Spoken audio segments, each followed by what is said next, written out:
Hello and welcome to whatever episode this is. Who can know it? Our Kinky Kindles, the podcast where we worry about the right holes. All the damn time. All the damn time. We are joined today by special guest.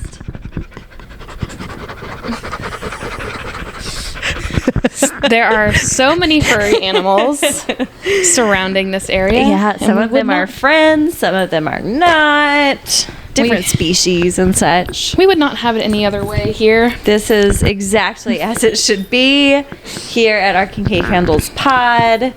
Thanks for joining us. Yeah, if you're new here, on this podcast, we review everyone's favorite smut books. We talk about sex. We talk about counseling perspectives in smut. Mental health and relationship health. Yeah. We're not saying we're the experts. We do have high-level degrees in the subject, thereabouts. Our own personal experience is not always... we're just people. Yeah. That's all we're saying. That's all we're saying. We're just peopling. We're peopling over here. But yes, we recently, Kay was just sharing that she was checking out our listener demographics. And it sounds like we've got some younger listeners, younger than us, than our personal demographics. That sparks so much joy for me. It makes me very happy. So I was looking today, and I don't know if this freaks you all out, but I can see like the age and of people who listen to our podcast. It doesn't give me any personal information. No. Like all I can see is the age range. So Sure. It looks like we've got a couple people in the 18 to 22 range, which is so awesome. Kay, can you imagine what it would have been like for us to be 18 to 22 listening to this podcast? It would have made me a different person. Just like in the best of ways. Yes, like listening to two ladies talk so openly about sex. Yes, and without shame. Yes. With some giggles. But overall, in an affirming way, in a supportive way, encouraging exploration and creativity. I would have been inspired. Yes. So if you're in that 18 to 22 range, please tell more of your friends about this. Oh my God. I want to see that number go up. We were, like, when we first started, we were in 100% in that 28 to 34, which is where that is our age group, which makes sense. Sure. But it's nice to see that we've got some younger people hopping on the little smut train. God, we love y'all. We're so happy you're here. Okay, well, as the turntables. This is a professional podcast. Mm-hmm. So that was a professional sound that we meant to have. Yeah, that was a sound effect. Yeah, exactly. That we paid money for. Yeah. Sure. Our editors put in. That's what we're saying. And by editor, she means me. Oh, y'all, we are so glad you're here today because we are reviewing another Megan Quinn work of art. We're very excited about this book. This book recently came out. Yes. So it's in the title of the podcast, so you know what it is. But we're gonna review Right Man, Right Time. This book was a roller coaster start to finish. But okay, before we get into it, we want to first insincerely apologize for not having episodes the last 2 weeks because we are not sorry about it. So that we would never let our audience down without a really good reason. And we have a really good reason. Perhaps one of the best reasons, in your book, for 2 weekends in a row. Yeah, so you all knew that I was already going to see Taylor Swift in Atlanta. Yeah. And I did do that. It was incredible. It was exhausting. Life-changing. One of the best weekends of my life, and my 2 friends that I went with. I love you all very much. That was an incredible weekend. In Atlanta, at Mercedes-Benz Stadium. Yes, a beautiful stadium. We got some incredible surprise songs. I went on April 29th, so obviously we got High Infidelity, and we also got Gorgeous, which was the very first Reputation song she played as a surprise song. Kay is an enormous Reputation fan, so that was very, very special. Yes, it was very special and incredible. And then, so something insane happened where... So I am not one to ever ask to speak to the manager. However, Not a Karen. K does not stand for Karen. no, it does not stand for Karen. However, I was made aware that people who were going to the same show that I was going to in Atlanta with better seats than I had got randomly upgraded to even better seats. And Just randomly. yes, just like they got a message from Ticketmaster saying, "Hey, we moved your seats, and here they're better." Yeah. And I was like, excuse me. And I had already, I mean, if you tried to get tickets, you know how fucking hard it was to get tickets. And There's a lawsuit. the hell that I had gone through to get these tickets. So I just reached out to Ticketmaster and I said, "Hey, I was made aware of this situation. If there's anything you can do, like bump my seats up, anything." And the lady basically said no. Sure. And I was like, "Hey, I tried to get tickets for this other show and it didn't go through, and Yeah. I was really disappointed, and I just feel like there's got to be something you can do." Yeah. So you pushed back. We, in the counseling world, we call this self-advocacy.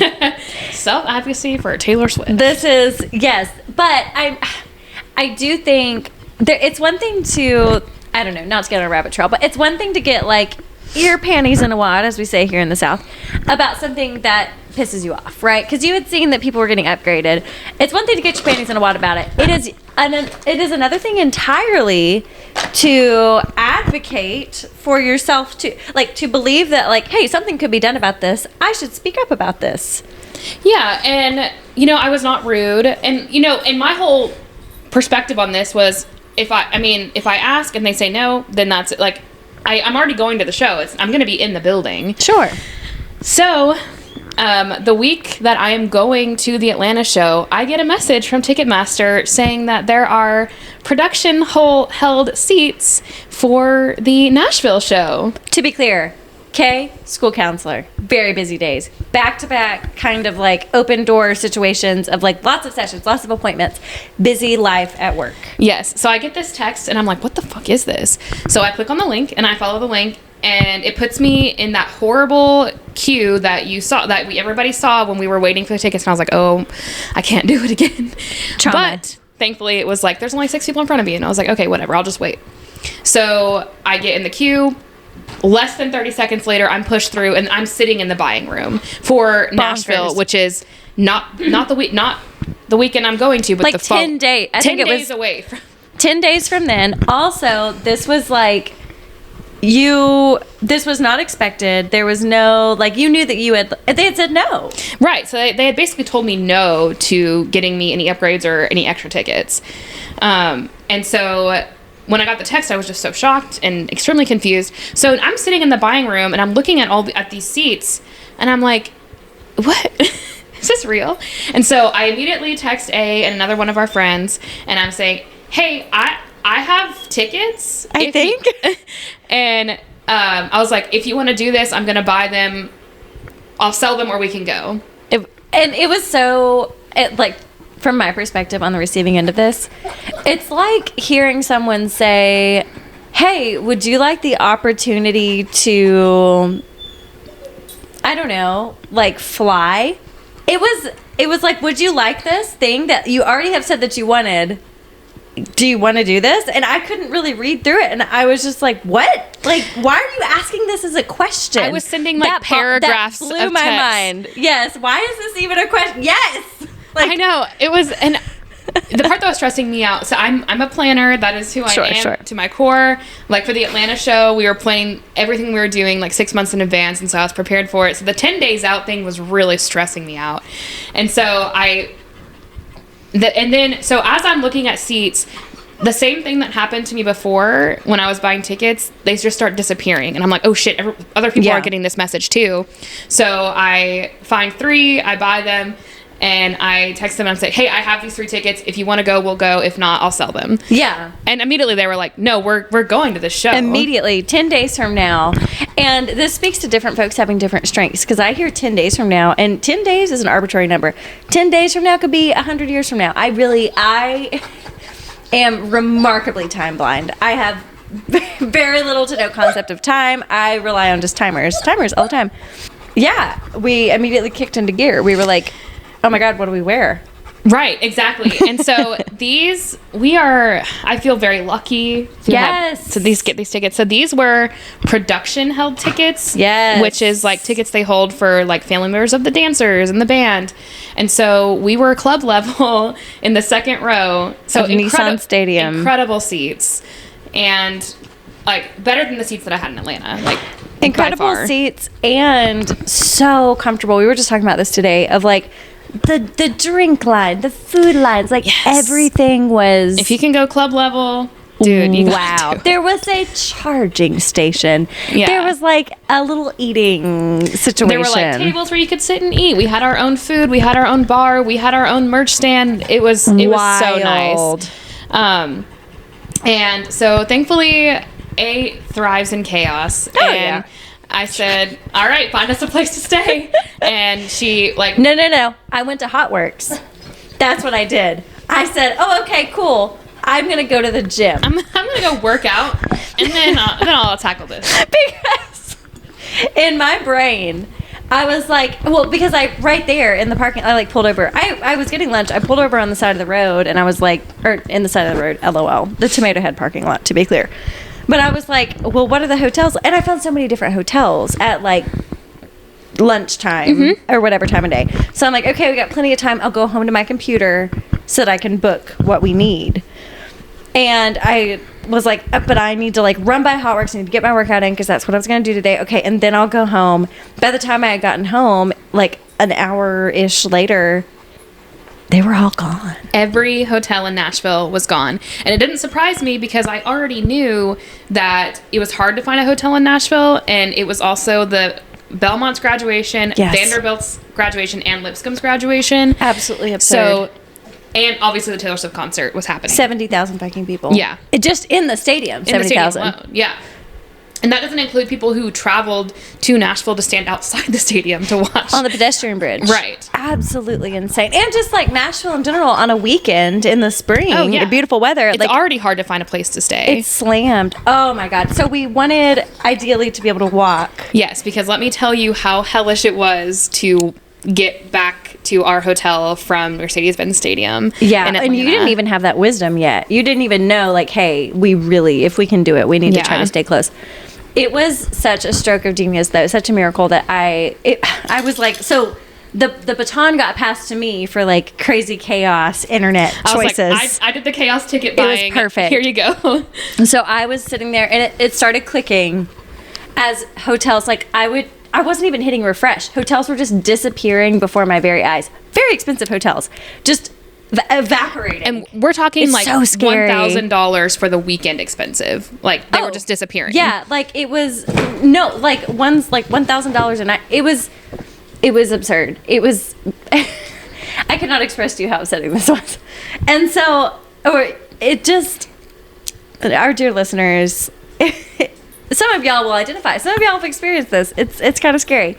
But so I snagged one as I was like texting back and forth. I snagged one that was very expensive for 3 girlies, and it ended up being absolutely perfect. It was perfect. It was less than a mile from the stadium, so easy to walk, and it was beautiful. We walked to food, like we were there all weekend, and we parked the car, and we didn't get in the car. It was incredible. It was such a dream. I still can't. And I only had 10 days to anticipate it. I know. Like, you had since November to anticipate Atlanta. I only had 10 days to be like, I'm going to go see Taylor Swift. And so our friend H, who has been a guest on this podcast. Yes. And will be again when we review Akamath. But she already had a dress, I think, that gorgeous. She owned her dress. It was perfect. I chose to cope with my world by ordering so many outfits. Just plenty of outfits. I also already owned my outfit. So I went as Reputation for Atlanta, and I didn't want to wear the same outfit again, but because I am who I am, I already owned a navy blue sparkly romper. Yeah. So I just by romper we mean bodysuit. Perfect. Navy blue tight situation. And so I just went as Midnights, and it was perfect. It was great. So I'm glad I didn't have to like stress and buy something else. Because you already had that. For some reason, I felt like I need that outfit. You did, as evidenced by this week. It was so perfect. So I ordered tons of different things. I think our pictures looked adorable. I felt like we had the most precious outfits. We did. Because the Eras Tour outfit of the day, TikToks, people have some adorable outfits. Mm-hmm. Yeah, and obviously the show is incredible. I know you've all seen it on TikTok, all the things. Wow. But Kay sent, shortly after that evening, Kay sent the Eras Tour set list to I wanted to prepare them. Yes, and we immediately set to memorizing every word. Mm-hmm. Yeah, so it was an incredible show. We were at the Saturday night show, so we got perfect. 15 and Out of the Woods, which was so good. We truly won, I feel like. And I loved Tears were shed. I loved my Atlanta song, but Out of the Woods and 15 were both on my list Why of songs. Why did we get 15? Because Abigail was there at our show. Absolutely precious. Yeah. A and I both cried. And absolutely perfect. Yeah. It was beautiful. An amazing night. The full moon was out. It was witchy as hell. So witchy. During Willow, when she does her witchy shit, the moon was just gleaming. Yes. It was incredible. Yes. I think that she knew too. I think that it was abundantly clear to all that we were doing witchy shit on a full moon night. That's right. It was perfect. So if any of y'all get the opportunity, if Ticketmaster just out of the blue lets y'all know, hey, do you still want these tickets? Jump on them. I don't care if you're necessarily a Taylor Swift fan. I've talked to folks since then who went with people and excuse me, they weren't necessarily Taylor Swift fans, but they were like, she's an incredible performer. Oh yeah. And if there's one thing you can guarantee from Taylor is that she's going to give you the show of a lifetime. Yes, genuinely. She gives you everything she has for the whole 3 hours. She's iconic. Like every bit of her fame. Like I always appreciated her beautiful songwriting and I appreciated her work. I knew many of her songs, especially Midnights I enjoyed, and especially the ones from growing up. But I have so much respect for her now as an artist, and like she deserves every bit of fame that she has. Yes. I am forever a Swiftie now. So anyway, we do apologize for not prepping extra episodes to put out during those weeks, but also we don't apologize for taking the time off to do something that was really a once in a lifetime opportunity. It was a once in a lifetime opportunity, 2 weekends in a row for Kay, one life-changing weekend for me, and I will say we were still reading smut. Oh, we were reading smut. We were still reading smut in the interim. We just didn't have the time to, to get settle our in thoughts and out. record. Yeah. So yeah, and we're not going to address the Maddie Healy situation. We're not going to talk about it. He's not my real dad. So. I don't want him as my stepdad. Creepy stepdad. But maybe over time this is going to shift and we're going to find out something amazing about him. I was always neutral on Joe Alwyn. I was happy that they were happy together. He's fine. And I thought he's a Lego man. They're in love and that's great and I love that for them. Maddie Healy gives me Getaway Car vibes because she's so public with him. Oh. And that's how she was with Tom Hiddleston too. She was so public with Tom, making out in public, in the ocean. He was wearing an I Heart Taylor Swift shirt. Maddie Healy was at every single show. He's there every night. So we call that a rebound. Yeah. And we respect a rebound. And she knows what she's doing. That gives me comfort. Yes. Because she's a grown-ass woman. She is not being taken advantage of by anyone. I mean, she is more famous than he is. Yes. So she has more money than the power differential, I feel like she's not being taken advantage of. It's not some sleazy guy, but it's just who are you, Maddie Healy? Yeah.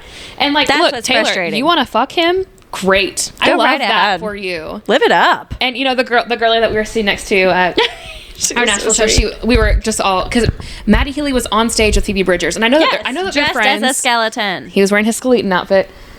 I know that they're friends, and that's great. But we were all just when she said, and Maddie Healy, everyone in the stadium was just like, excuse me? Woo. Just like question mark after the woo. Perfect.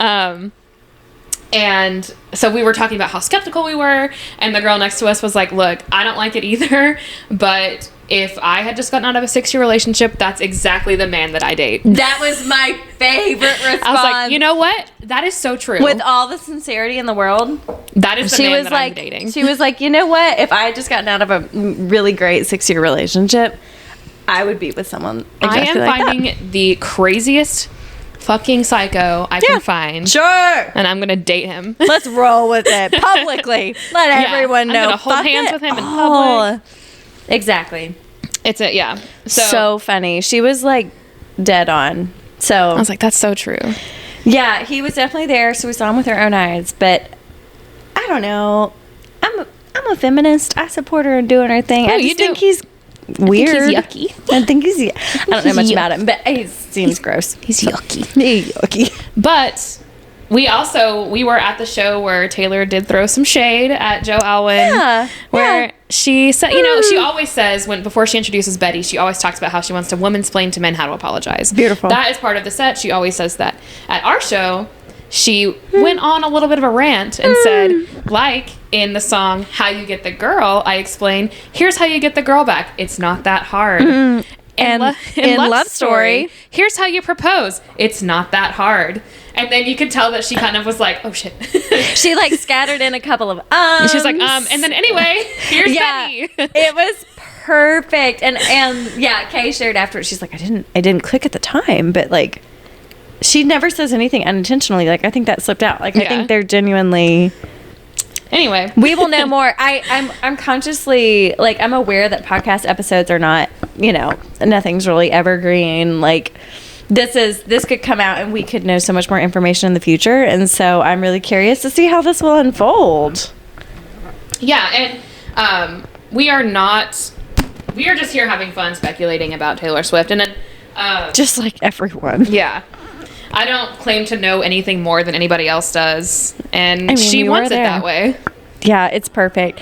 I think being in that level of stardom, like, and I had never been to a Taylor Swift concert, and neither had Kay. It just hadn't lined up. Like you've been like a huge Lifetime Swiftie, and I've been a Taylor Swift respecter always. I've never been one of those who was not like into her, but I think it kind of clicked like, oh, she's a goddess. We are here worshiping a goddess. Yes. Wholeheartedly.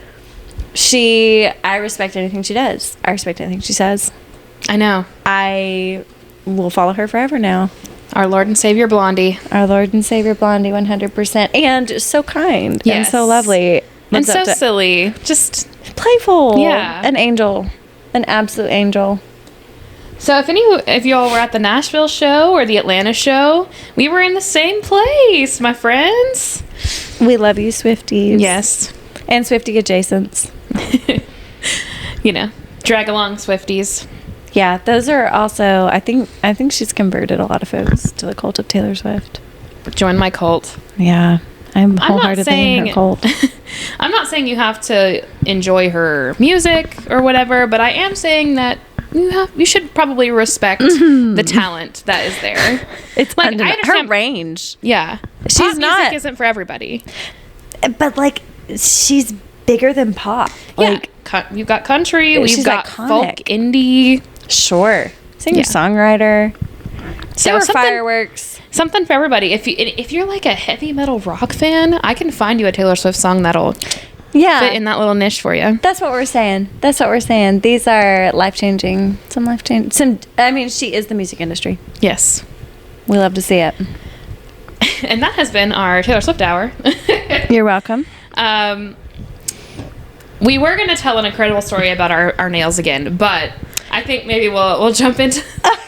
Okay, no, briefly. Okay, we will get to the book in 3, 2, 1. No, just kidding.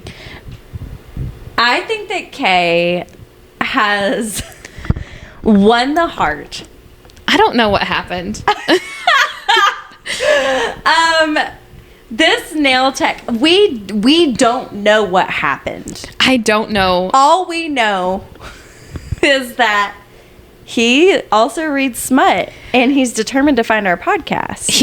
I don't even know how our conversation, the man's doing my nails, and typically when someone does my nails, like, there's very little conversation. Yeah, never have I ever. I don't just chat with the nail person, not because I don't like them. It's just like, what do you talk about? And sometimes there's a language barrier, and so it's just, I'm trying to respect them and not try to force them to understand what I'm saying. And it's loud and busy, and they're working, and we're kind of chilling. And I was getting my toes done because my nails, I had just gotten done. Our schedules are off, and it's horrible. It's terrible. We're not going to make it.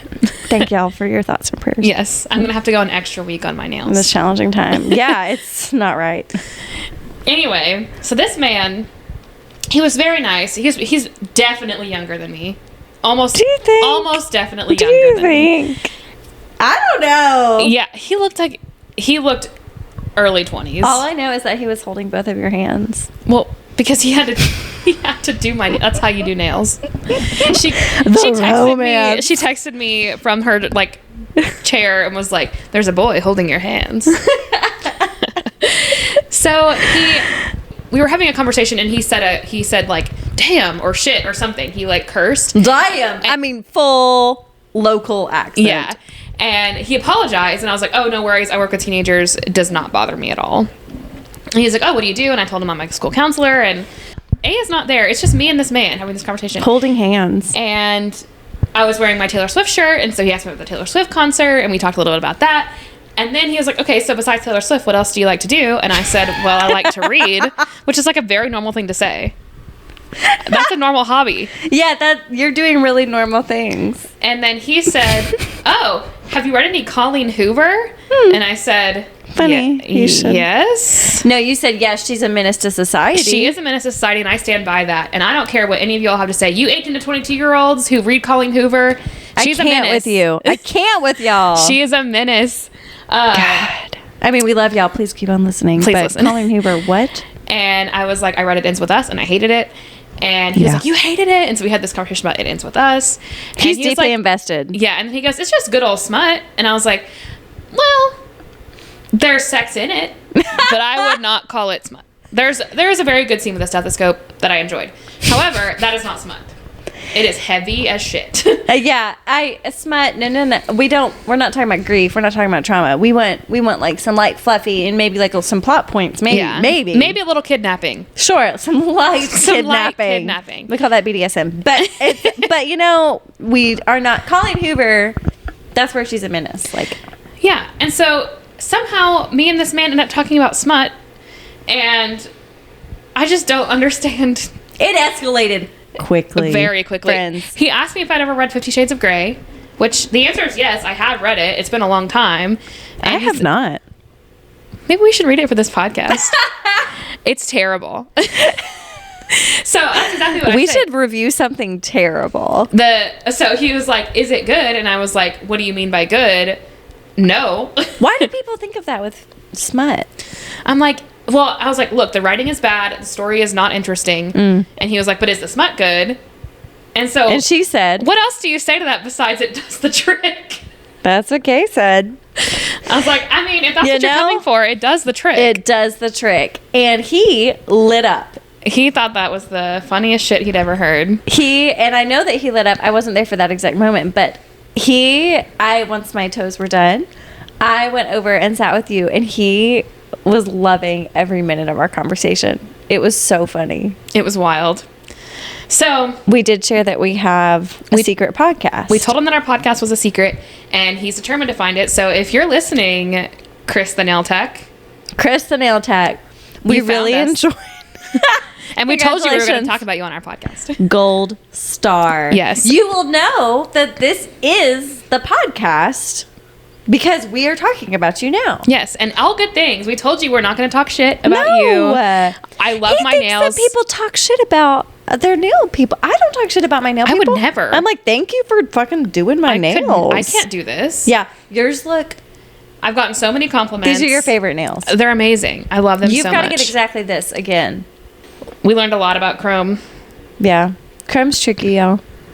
So, Chris the Nail Tech, if you're listening, thank you for my nails, and I'll be back if you want to talk more smut.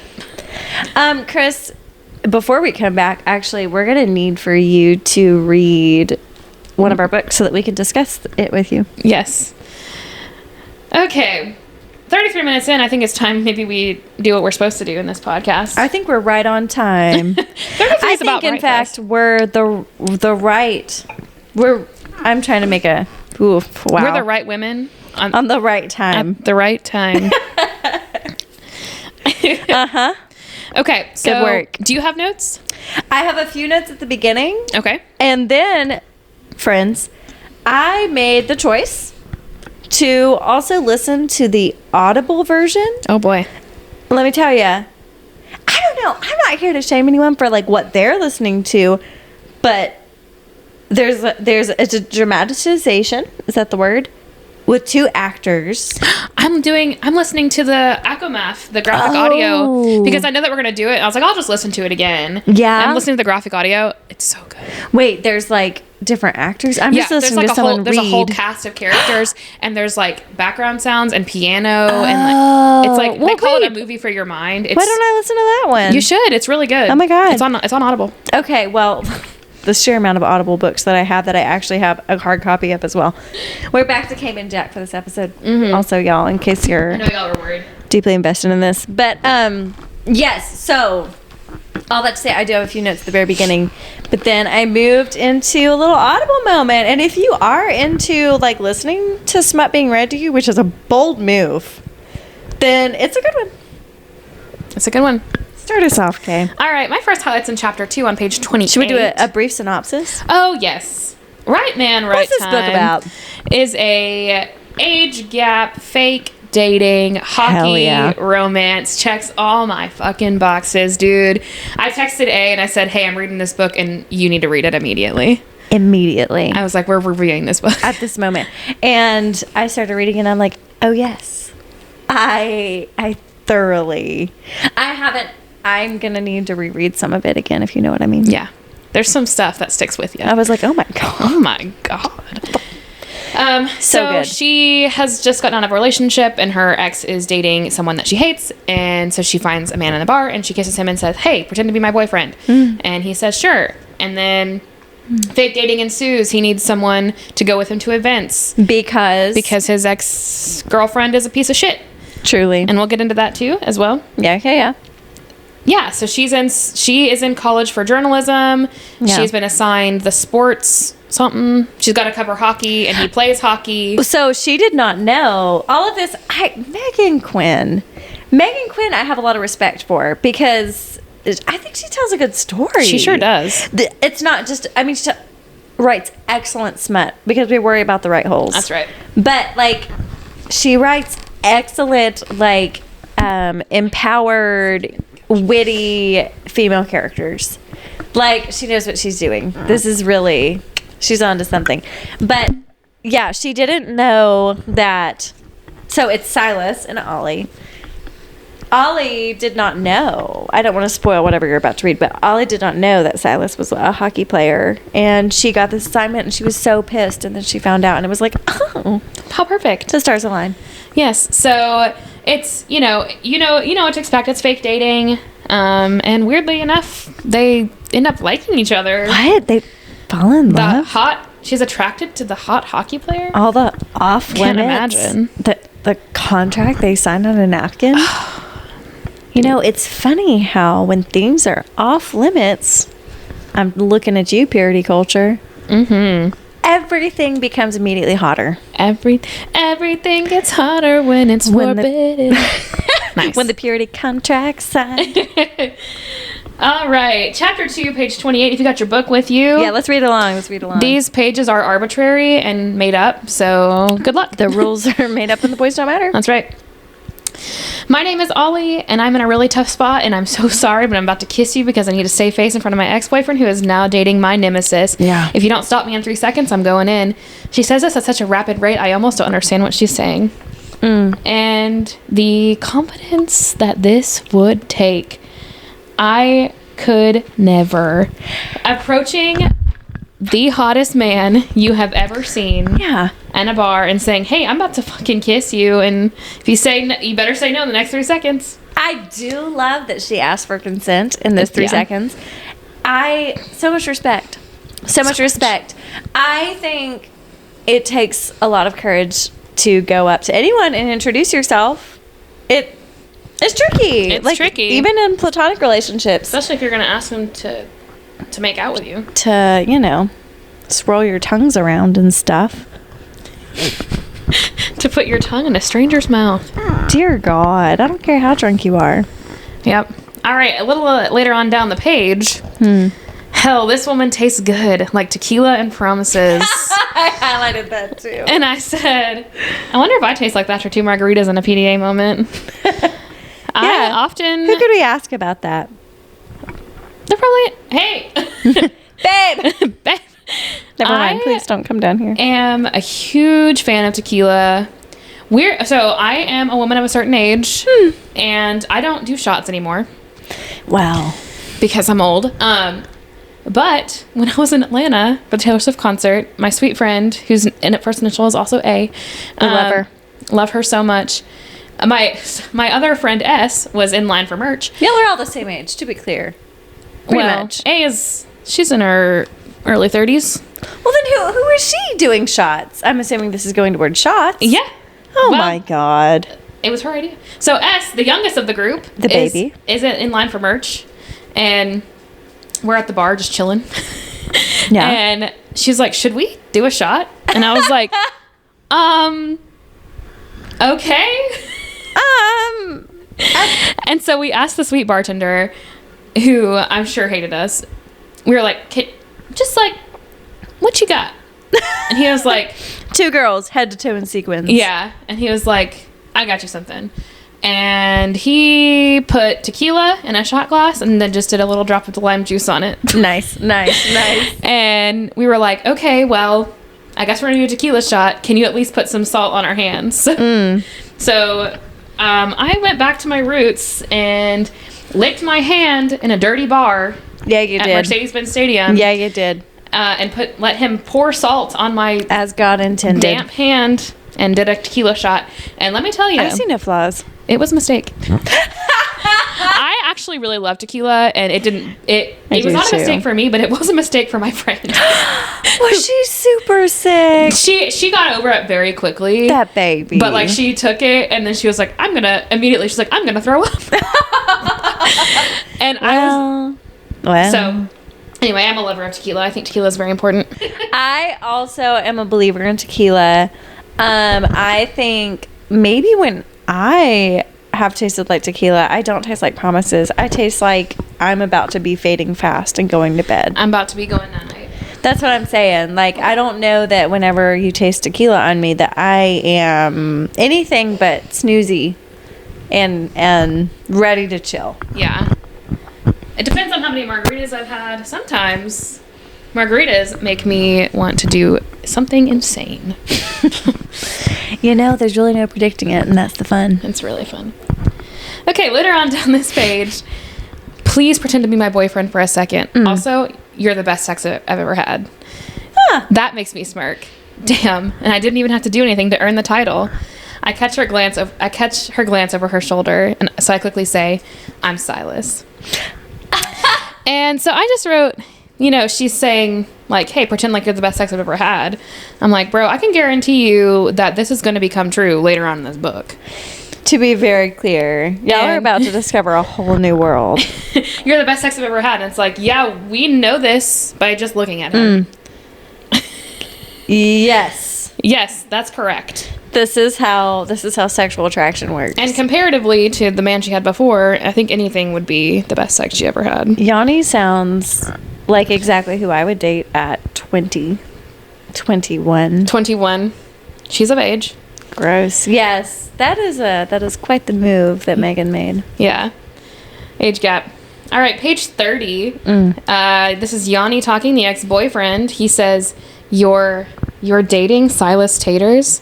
And y'all, you know what time it is. Boil them, mash them, stick them in a stew. Potatoes. I literally wrote, what's taters? What's taters?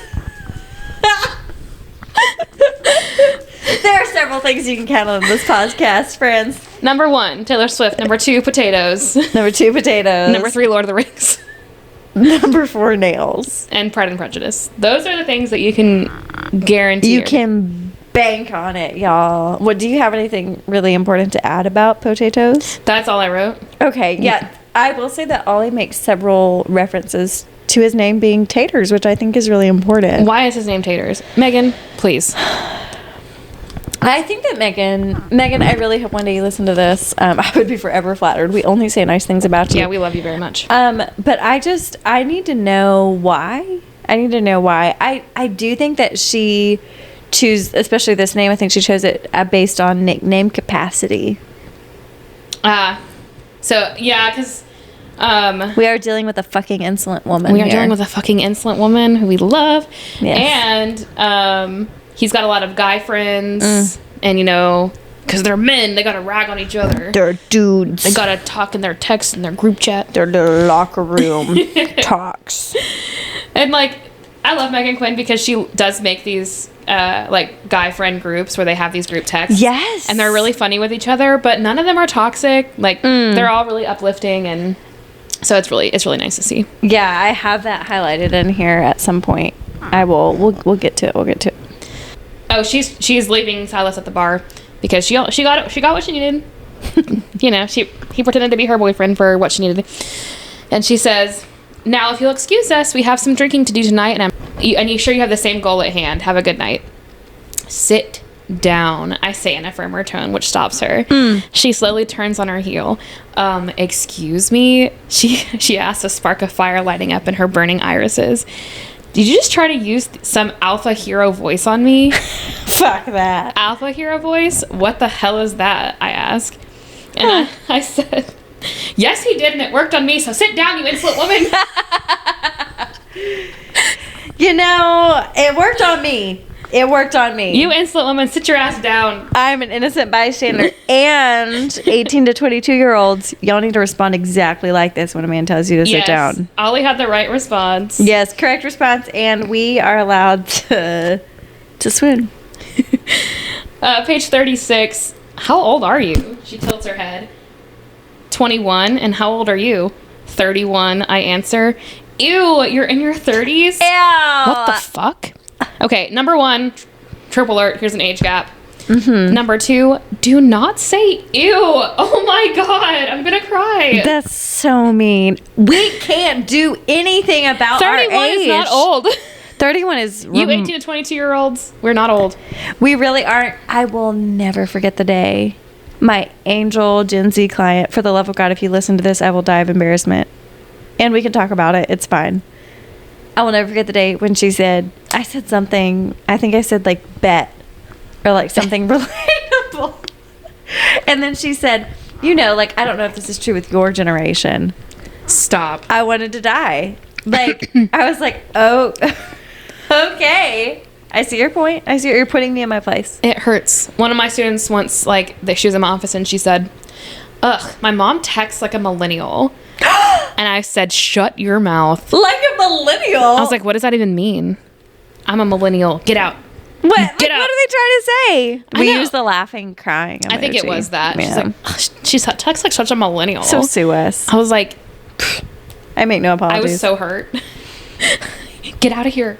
I really understand. And then he makes a Rugrats reference, and then she says, it's your birthday.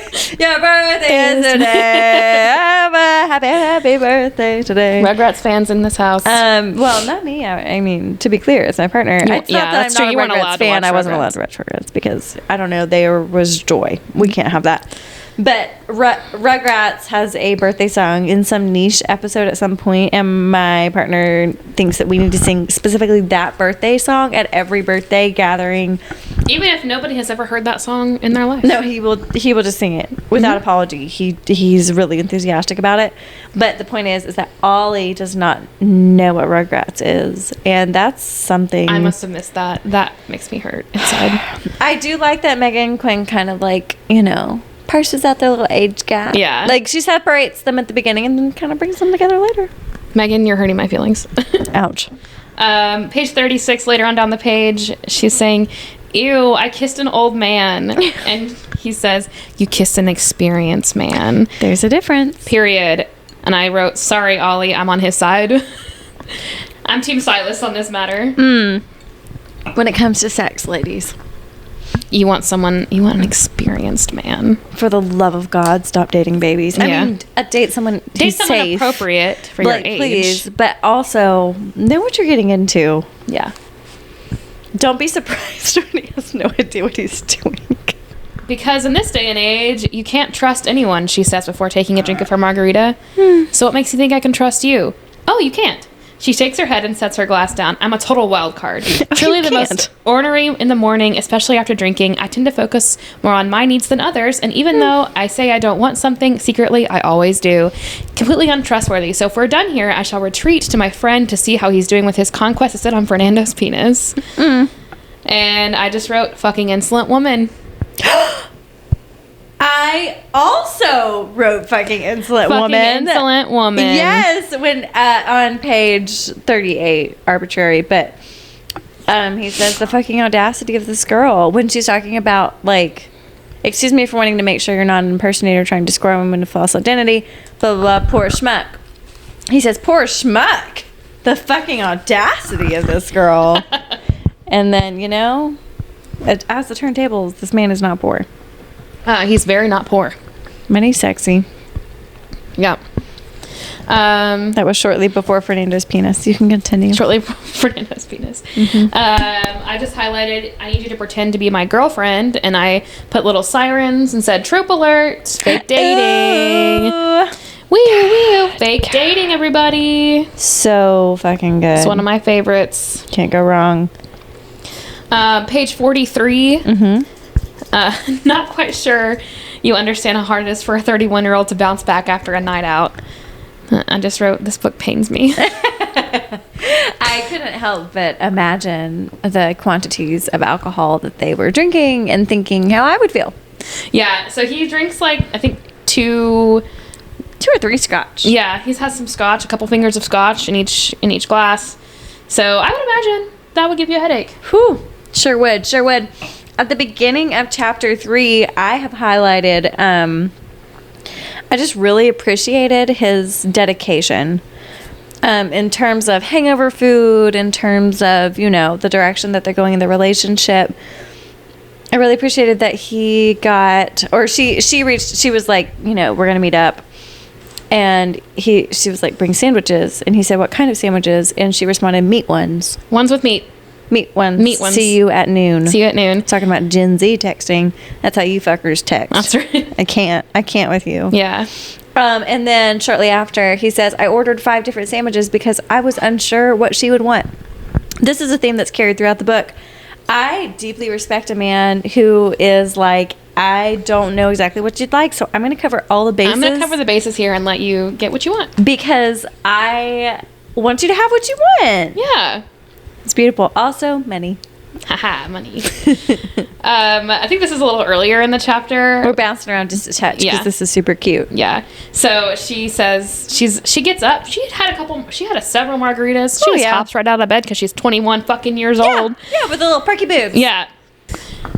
So she talks to her robot that I will try not to alarm, but she says, hey, robot, play today's hits. And I wrote, a girly just like me.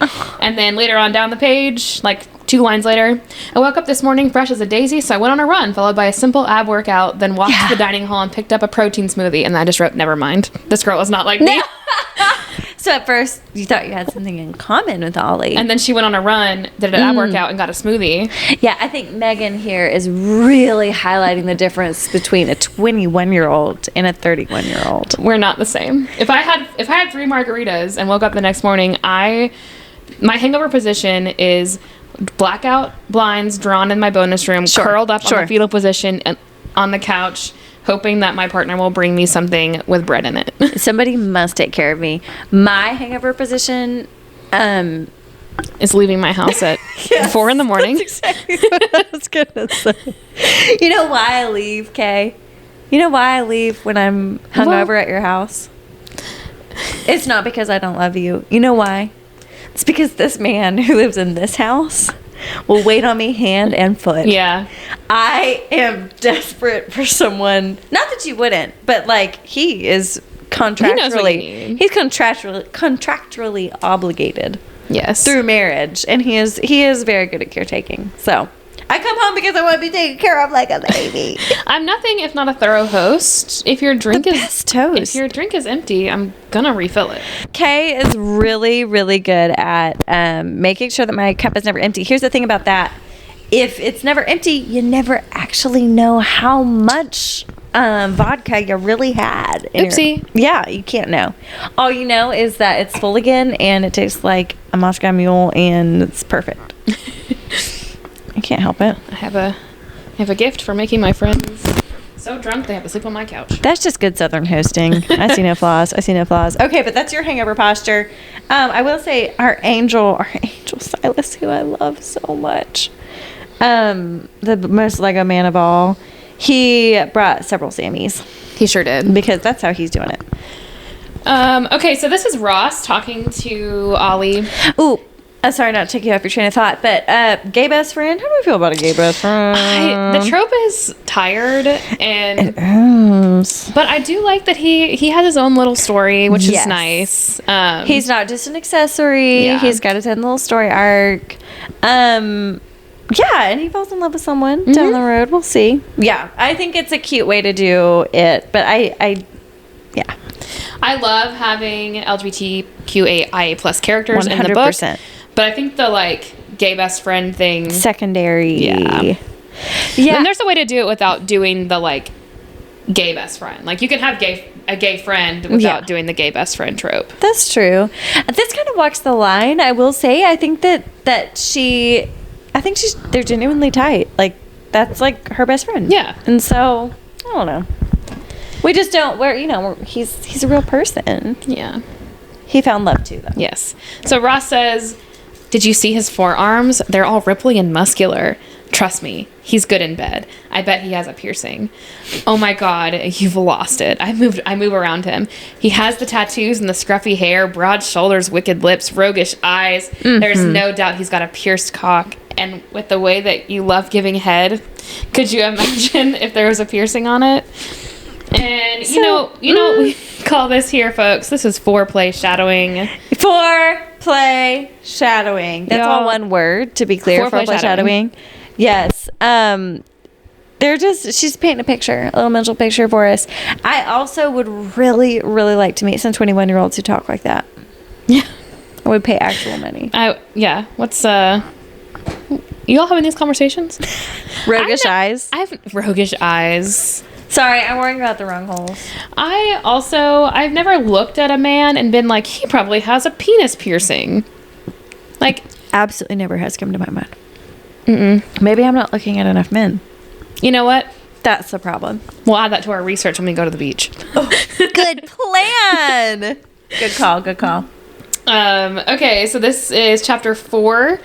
I rub my hand over my forehead, absolutely humiliated as I sit in my Tesla.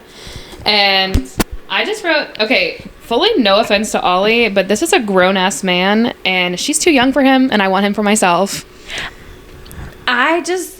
It occurred to me so many times how this gorgeous, gorgeous man is wasted. So completely wasted on. I don't know about wasted on Ollie. I think that she is mature for her age and all those great things. I think that they're genuinely, by the end of this book, I really bought it that like these people love each other. Like this is real. Yeah. And this is a grown-ass man with a grown-ass job, grown-ass life. And grown-ass money. And she doesn't even appreciate. She doesn't even know the blood, All she sweat, does and is make fun tears. of how old he is. I know. And 31 is not old. 31 is, a baby. A baby. A baby for me. Yeah, it's good stuff. We didn't note this. The sandwiches, to be clear, are being eaten in her dorm room. Oh, yes. He is in her college dorm room, which is kind of hot. It's kind of hot. I think it's mentioned at some point how exactly hot that is. Also, it is to be noted, this is the first time that she is in a crop top with no bra. It shall not be the last. Very common for Ollie. And by common, we mean has she worn a bra this whole... Cannot remember a time when she was wearing a bra. I don't know if it's Silas. I don't know if it's Megan Quinn. I don't know why that's the number one feature that we're highlighting here, but she never wears a bra and her tits are amazing. That is thoroughly covered in this. She's got those perky 21-year-old titties. Oh, that's what it is. Okay. It's because she's a child. An adult. She's an adult. Thank you. Yes, she is of age. Yeah. It's just, look, I remember being 21. So different than who I am now. Yes, thank you. I got married at 21, a child bride. An actual child bride. We are not the same. A healthy 23. Yeah, we are not the same. And I respect. I saw, and where's her bra? I can see her whole nipple against the sheer fabric of her shirt. Woo! Is this something she wears on the daily? Sure is. It actually, yeah, you'll find out. That is her uniform. Okay. Is this really how we're going to start the conversation? Masturbation? Yep. I truly believe the best way to get to know someone is through their orgasms. So yes, how many times a week do you come? So Kate, tell me about how many times that question. you're not answering that question on the podcast. I wasn't actually going there because I wouldn't put you in that position. Would you answer that question? No. Yeah. No, I wouldn't, because that is my personal sex life, which we do delve into a little bit on the show, but some things we gotta leave to the mystery of the mind. Right. But I do think I would like to ask, how many times have you talked about masturbation with other human beings in conversations? People I just met? Yeah, like people you just met who brought you 5 sandwiches. Well, he brought me 5 sandwiches. And a pickle. And a pickle. See, I don't know if I highlighted... Are you a pickle fan? I'm a huge pickle fan. Oh my God, gross. I cannot. I can't believe I didn't highlight the pickle thing. I thought I had. I vaguely phallic. Love pickles so fucking much. What kind? What kind? There's several kinds of pickles. I don't like sweet pickles. Oh my God. If I was going to ever have a pickle, it would be sweet pickle. No sweet pickles. The crunchy, like the little wavy cut. Why do you like a dill pickle? Why are you the way that you are? Look, I am the way that I am, and I've been this way since I was a child. That seems like a trauma response. No. So, this is just going to be a weird fact about me, but when I was like a toddler, or maybe like 1 or 2. Yeah. Toddlers and babies, they don't like to take baths. So the way my mom would get me to take a bath, which she would give me, you've seen them at the grocery store, the jars of the whole dill pickles. She would give it to me in the bath, and I would just gum on it. Oh my God, that's so cute. Yes. So from 1 year old, I loved pickles so much. I still love them. My partner gets extra pickles on most of his sandwiches so he can give them to me. That's super sweet. I love pickles. That brings me so much joy to know that about you. I watched the best TikTok recently about, it was just the most honest. She was 20 something, and she was like, I was taking out my trash. It was really heavy, and there was lots of glass. Or maybe she was taking out her recycling. Maybe she was a responsible person, and it was clanking, and it was making lots of glass sounds. And her neighbor was like, "Ooh, had a great crazy weekend," or something obnoxious. And she was like, "Ooh, yeah, oh yeah." And she was like, I didn't have the guts to say those are all pickle jars. These are my pickle jars. Those are a dozen pickle jars. To be clear, it was so cute. She's like, I don't want my neighbor to know that I'm a pickle girl. I'm a pickle girl. I don't think there's any shame in being a pickle girl. I mean, I don't prefer them, but whatever. Chapter 5. Because they're fake dating, Ollie has placed a photo of Silas on her desk at work to show the bitch Candace what's up. Bitch Candace. Candace is the girl that's dating her ex, and she's horrible. She really is. And And so Ollie is saying, I picked an amazing picture. Shirt pulled up halfway, showing off the deep V in his waist and his endless stack of abs, his wet hair hanging around his shoulders, the scruff on his face defining his sharp jawline, those freaking eyes of his, crystal blue and sparkling as they dangerously look at the camera. He's fucking hot. Yep. Absolutely. Yup, I said it. So hot. Like, take me to the hardware store to purchase an AC unit for my nether regions hot. I must have highlighted that too. I said, that is a very special level of hot. This is also the first time that you hear from Ollie's perspective her note that he's hot. Yeah, that she's attracted to him. Yeah, it's very like... She is not that nice to him. Well, we respect. Yeah, it's really... I love that, like, he's immediately attracted to her from his perspective, but it's fun to hear her be like, oh, yeah, and I mean, I guess he's attracted. Also, he's really hot. Blue eyes, abs, the whole nine. It should be noted at this point that he's a Lego man. Look, I don't know what color his hair is. It's blonde! It said so many times! Did it? I must have just skipped on him. Yeah, you really did. He's not blonde in my brain, y'all. He's the blondest. He's like a Viking. Yeah. Look, How do you feel about that? I think that he is probably more your type than he's my type. Oh, he's like textbook my type, unfortunately. Yeah. Blue eyes, huh? Yes! Yes! I like blue eyes too, but I don't they know. have to come with blonde men. They occasionally come with brown-haired men. Occasionally. Now, is this not to like overuse? Because I do think that our man from our last book was a very sad Lego man. In some ways, Silas also fits the... He is a pretty sad Lego man. He's a pretty sad Lego man. But he's also kind of like a little bitch about it. He really is. He really does have to work through that. To bounce around for just a second, I did highlight in chapter 4 on page 62. I wish I could show this to you. I was typing it out on my Kindle with my thumbs, like a peasant, because I don't have the Kindle Scribe. So this book is for gym rats, but both S's are Z's inexplicably. Gym rats. This book is for gym rats. So Silas is super cut. We make that very clear. But also Ollie is too, and they do have that in common, which is really sweet. But working out and physical activity in many capacities is mentioned so many times throughout this book. Yes. Like Megan one of the Quinn, are you a gym rat? Like, why? Yeah, one of the things that like part of their bargain is that she can use his home gym. I'm like, can I use your home bed? Can I use your massage chair? Yeah. What else you got in that house? That's not weights. Your home theater? Yeah. Okay, so chapter 6, page 91. Yeah.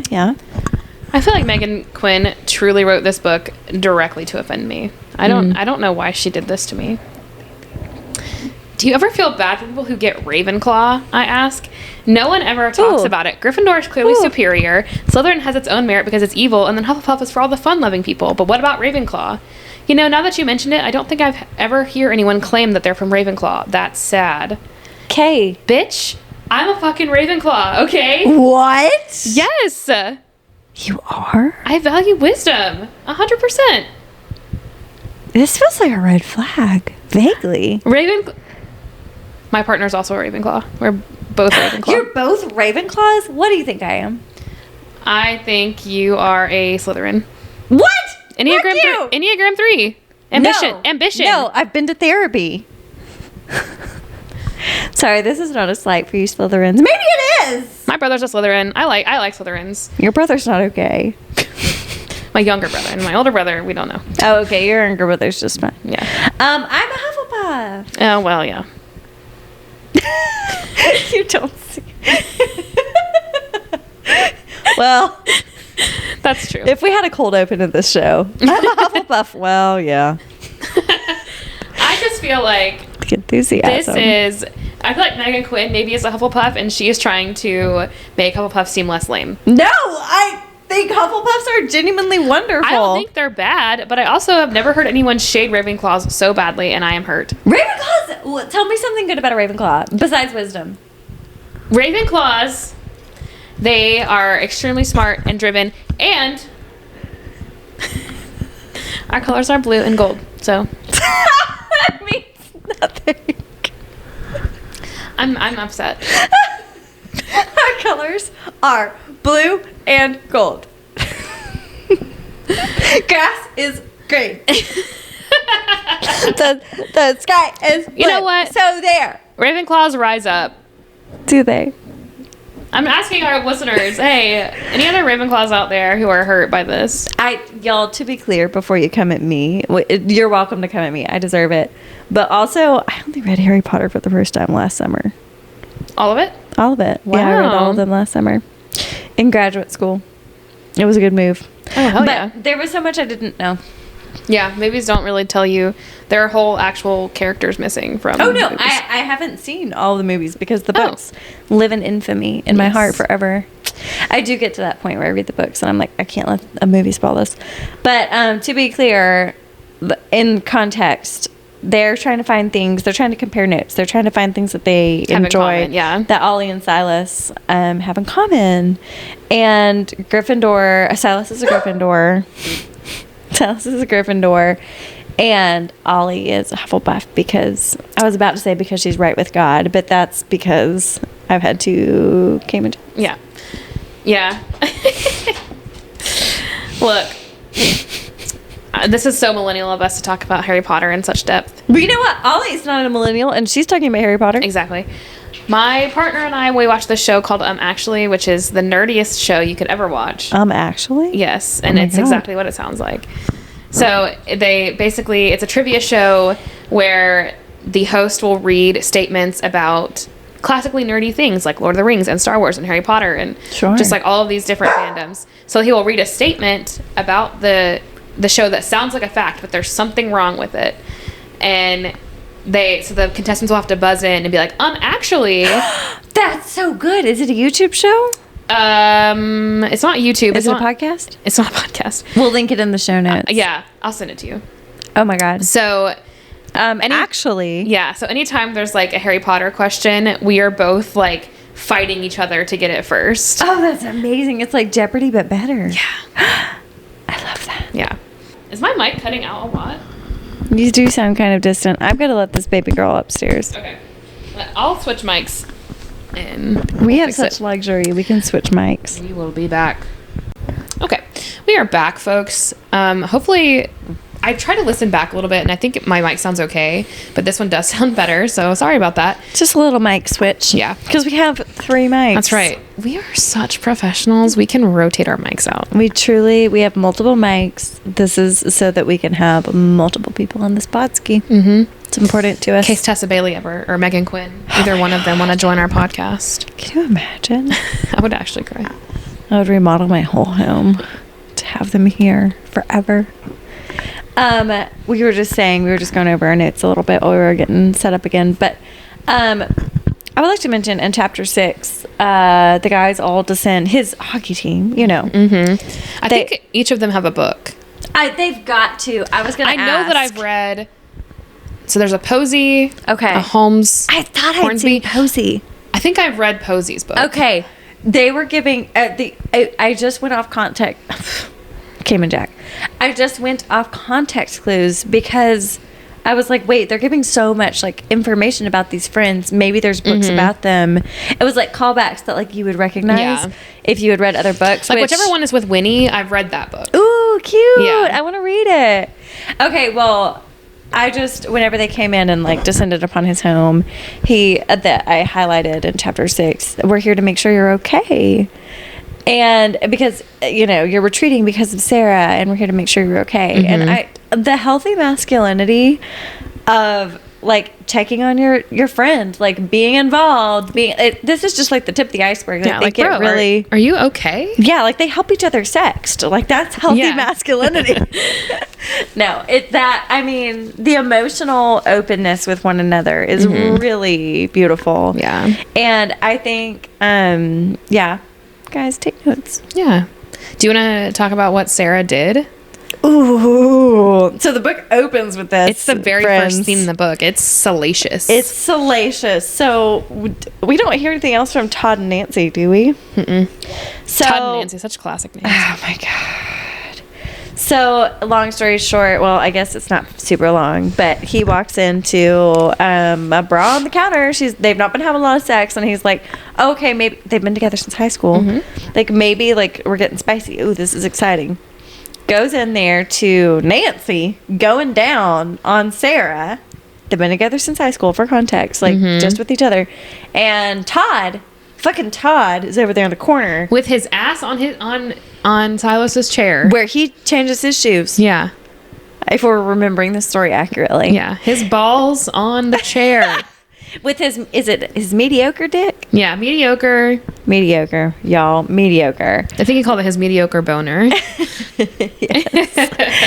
And I mean, come on. And Sarah, there was no shame. Not like She full eye contact with Silas when he walked in with just yeah. Megan does an incredible job here. No, I'm sorry to like break the fifth wall whenever I like bring in the author, because like I know we're like swallowed up in the story, but like I feel like Megan does a really great job in making Sarah so extremely unlikable. Yes. It's hard sometimes to make women unlikable in smut written by women for women. It's like Without being like sexist. Exactly. Like she really does do a good job of making Sarah a real selfish bitch.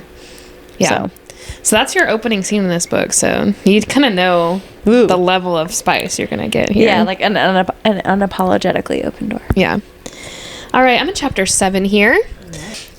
She says, honestly, the only orgasms I've ever felt have been hand-delivered by me. From the corner of my eye, I catch his grip on the steering wheel tighten even further.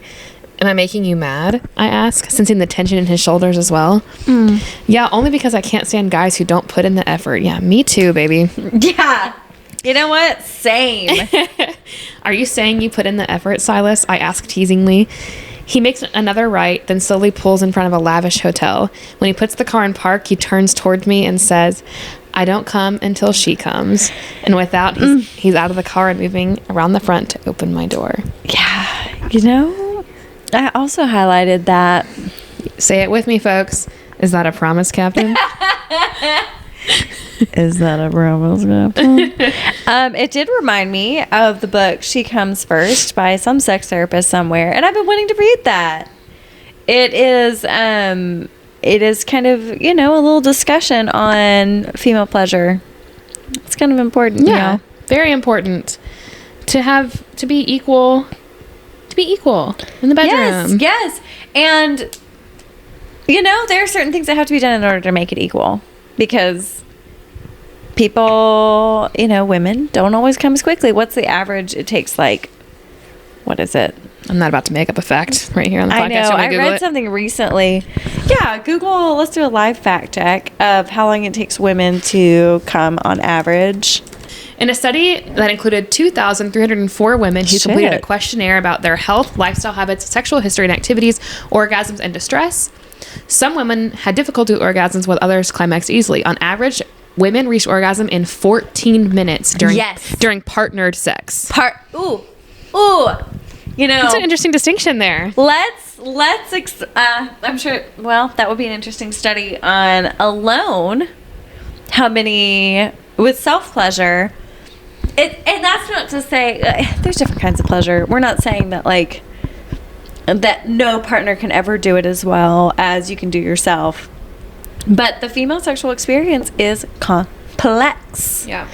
And the premise of She Comes First is kind of important, because sometimes folks with penises can come really quickly or come with minimal stimulation, whereas folks with vulvas, it requires a little more work. A little effort, my friends. A little effort for excellent payoff. But it's important that... Yeah. And, you know, my thought is always, this works in my personal relationship, in that we're pretty certain my partner is going to finish. Yeah, we're pretty certain that's going to happen.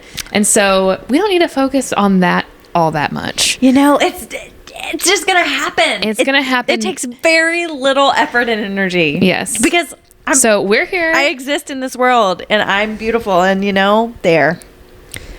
I'm not saying this is how it has to be, but it is very important that your partner enjoys that you are enjoying it.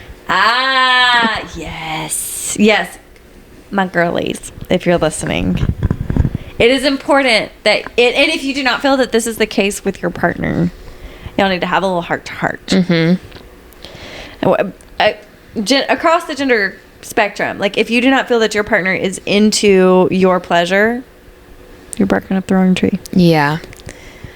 Yep. Some of the few issues we have in our sex life is if things are not going the way that they're normally going, it's because he can tell that I am not having fun. And he's like, it's not hot for me if you're not having a good time. He's like, so we're not going to do this. That is the kind of culture we want to cultivate. Yes. We want to cultivate that mindset. It's very important. And so Silas, green flag on your sexual ethic. Thank you, sir. Thank you for your service, sir. All right, I'm on page 126. A man written by a woman. Oh, if only they could all be written by a woman. Am I right, ladies?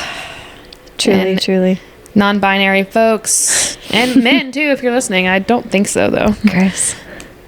I did say, our stats do say that we have, I think it's 2% men, but I think that might be your partner. The one time he listened, I think that might be what him. Yeah. Just know what y'all are getting into. Yeah. So, Ollie's standing her ground a little bit here with Silas. And she says, just like with my dad, this is not something I take lightly, nor will I let it slide. Don't talk to me like that, I say. Just because you think you're wiser than me doesn't give you the authority to treat me like a child. I fucked up tonight because I thought Gloria would see right through us. The panic made me try to think of a more elaborate story that seemed more believable. I'm sorry that I didn't paint you as the golden boy of Vancouver. My apologies. I didn't know your ego needed to be stroked that badly. Yes. Stand your ground and let him know that you've been hurt. Yes. You don't get to talk to me like that. Beautiful. Because Silas does have a tendency to talk down to her because he's older than her. And and it's no excuse, but it's also, it makes me wonder what his dynamics were in his prior relationship. You know what, ladies? It's not our responsibility to police how they're talking. It is our responsibility, though, to say, hey, no. You don't get to talk to me like that. It is our responsibility to navigate and voice our own comfort level, our own boundaries, and say, hey, that bothers me. I would appreciate it if you did not speak to me in that way. Yeah. That's offensive. That does belong to us, and we should be voicing that. It's okay to tell people that you didn't appreciate the way they said things to you. Yeah, that is more than appropriate. Please, we need more women out there speaking up. We have a Taylor Swift reference on page 137. I did wonder if this was when you recommended it to me, because you weren't all the way through it whenever you recommended it to me. Now, if you don't mind, I'd like to turn on some Taylor Swift to pump me up. Yes. Taylor Swift for pumping up. And if you piss me off, I can go into the party with Reputation on my mind, or we can be friendly and flying on a lover high. Take your pick. I tug on my hair and sigh. Do lover. Now look, this is what I wrote. As a rep stan myself, I would say it's always okay to attend with Reputation on the brain. Because Reputation is a love album, y'all. It's a love album. Oh, say more about that. Okay, it starts off hardcore. Ready for it? Yeah, are you ready for it? In the middle of the night, in my dreams, I know I'm going to be with you, so I take my time. True. Come here, dressed in black now, scratches down your back now. I only bought this dress so you could take it off. As the good Lord intended. Call it what you want. Okay. It's a love album. You're right. My baby's fit like a daydream. King of my heart. Okay. I respect it. Yeah, I could see that. It's not just angry. Yeah. Revenge. That's what's so beautiful about it. Because it came in with this, look what you made me do, hard, aesthetic And then you you listen to the album in full, and it's like, no, this is not what we expected. This is about love and being who you are in the relationship. Unapologetically. I could talk about it all day. Ooh, okay, I see it now. Yeah, but I also see what Ollie is saying here of like, hey, you're pissing me off. I can go in with Reputation, or I can go with Lover. And then he's like, okay, I'll go with Lover. Which I also love. I love her. It's an incredible album. Yeah, you just also really, really love Reputation. I do love. This is a perk of a guy who's been in a long-term relationship. He has seen Bridgerton, and he is well-versed in Taylor Swift. That's right. Yes, he is. He was with his high school sweetheart for so many, many years. Yes. So he knows what's up. Yeah, he is not. He may be a hockey player, but he is not living under a rock. All right, I'm in chapter 10, page 165. Mm-hmm. I don't know why I'm getting emotional. This is stupid. Your feelings aren't stupid. You're right. My feelings are valid. Thank you, Silas. Absolutely. He advocates for her feelings. That's right. He says, your feelings aren't stupid. Your feelings aren't stupid. He's falling in love with her. He constantly tells her to feel her feelings, though he doesn't listen to his own advice, which is very... I would never do something I would like that. never do that. I would never tell my students to feel their feelings and then dissociate mine. Actively avoid yours all the time. No, it is something to note that he is not feeling his own, but he's encouraging her. I do think that it's really beautiful, though, because he really cares about her. Yeah. He cares about her. And he doesn't want her to end up like him. Yeah.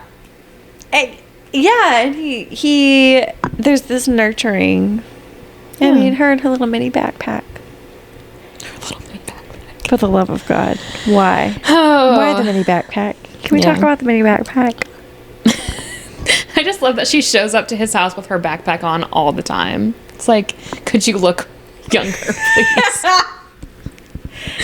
Like his friends are there and she's just with her backpack. It's like, who's this? I have highlighted to bounce ahead on chapter 16, just mini backpack, because I didn't want to forget to mention the mini backpack. that she's constantly. I'm not dissing a mini backpack. Oh, I have an R2D2 mini backpack. You do. I love it.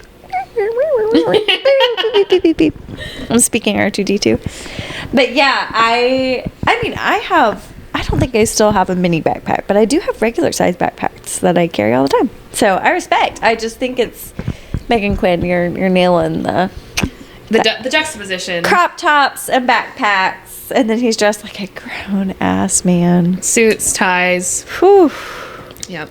She's like, do you have a tux? And he's like, I do this all the time. Yes. I've got a tux. I have multiple, actually. Yeah, like we're good. Chapter 12, page 203. I just highlighted, if he's not pierced, I would be freaking shocked. There's that foreplay shadowing again, my friends.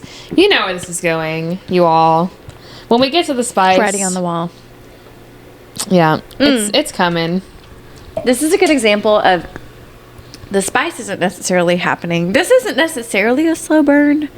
Would you say it's a slow burn? I mean, I'm on 285. I don't think we've hit any spice yet. Yeah. This is a longer book, though. This does not feel like a slow burn. It went fast for, like, I read it so fast. Yeah. Like, it feels hot. Like, there's a lot of tension, but not like hook, line, and sinker tension. This is, like, overtly sexual tension. Like, they're talking about masturbation. They're talking about, like... It's very royally not ready, and that they're overtly sexual with each other. Great but job. Yeah. Yeah, there's a lot of overt sexual tension that, like, keeps your interest. But it's, they're not, like, actually having sex for a hot minute. Okay, page 285. Even if I frustrate you and you don't understand me sometimes, you matter to me. Ugh. And you've made a difference in my life, and I want you to know that. Absolutely. And I'm assuming they were arguing before this, because I wrote, like, I was trying to be mad at him, but now I can't. I can't. I can't be mad. I can't be mad. Stupid. I think, yeah, it's really obnoxious, honestly. The preciousness. Yeah, I must have skipped the first spicy scene, because the next line says, I'm ready to freaking scream at you, and then you do something like this. You do something kind, like yesterday, I'm ready to scream at you for pulling me out of the club, and then you go give me the best orgasm of my life. So, I don't know, was it Were you in the bath? on her birthday. Shut up. You must have been in the bath. Oh no. Oh no. Oh no, my bath must have distracted me. Was it her birthday? Was that the Yeah, in the first? club? That's Yeah. when they were grinding. Yeah, he took her home and ate her out on her bed. That was the first sexual experience, but they were in the sauna before that. But did she have an orgasm in this? No, not in the sauna. Yeah, That was just like a So tease. I think that is talking about the when when he ate her out in totally. her dorm room. Oh my god, on her birthday?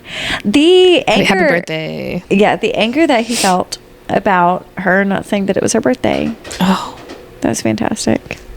That was dreamy. I also loved, you've mentioned in previous episodes that jealousy is hot. This is his possessiveness in the club. So we're kind of in the streets. oh my god, yes, the possessiveness of like, hey, that's my girl. It just helps bring a moment of clarity for him. Yes. Just realize like, hey, that angers me to see you with someone else. Oh, I liked it. So that was hot. So I know we didn't mention it here, but there's some spice that happens a little before here. Yeah. Okay, we're gonna learn about a piercing on page 304, my friends. Interesting. Oh my god, she whispers as her fingers trail along my Jacob's ladder piercing. I knew it. Yeah. Her eyes are in awe as she moves her head closer. I knew it'd have the most perfect penis I've ever seen. And then in one fell swoop, she licks from the base of my balls all the way up to the tip. Now, for those of you who were like me and did not know what the fuck this was, I Googled it so you don't have to. By all means, tell me more about a Jacob's ladder. Y'all, when you Google this, and please don't because I'm going to tell you what it is. Wikipedia has pictures, not animated, real dicks with this piercing. Dicks? Pictures of dicks, and I'm gonna make you look at it because I had to look at it Please myself. show me. Okay, to be clear, I have 2 piercings. I'll let you guess where they are. it's really scandalous. They're in my earlobes. I cannot imagine getting a more sexual piercing. I don't have a So dick. it's so shocking every time. Okay, are you ready? Ready for it? I could have lived the rest of my life without seeing that. Stop it! So when I Googled this, I thought it would be, you know how Google gives you blurbs? I thought it would be, here's a visual, a word picture of what this might look like. No. Wikipedia has pictures of real human penises with this piercing, and I can't unsee it. All I could think in this moment was, what kind of paperwork do you have to sign?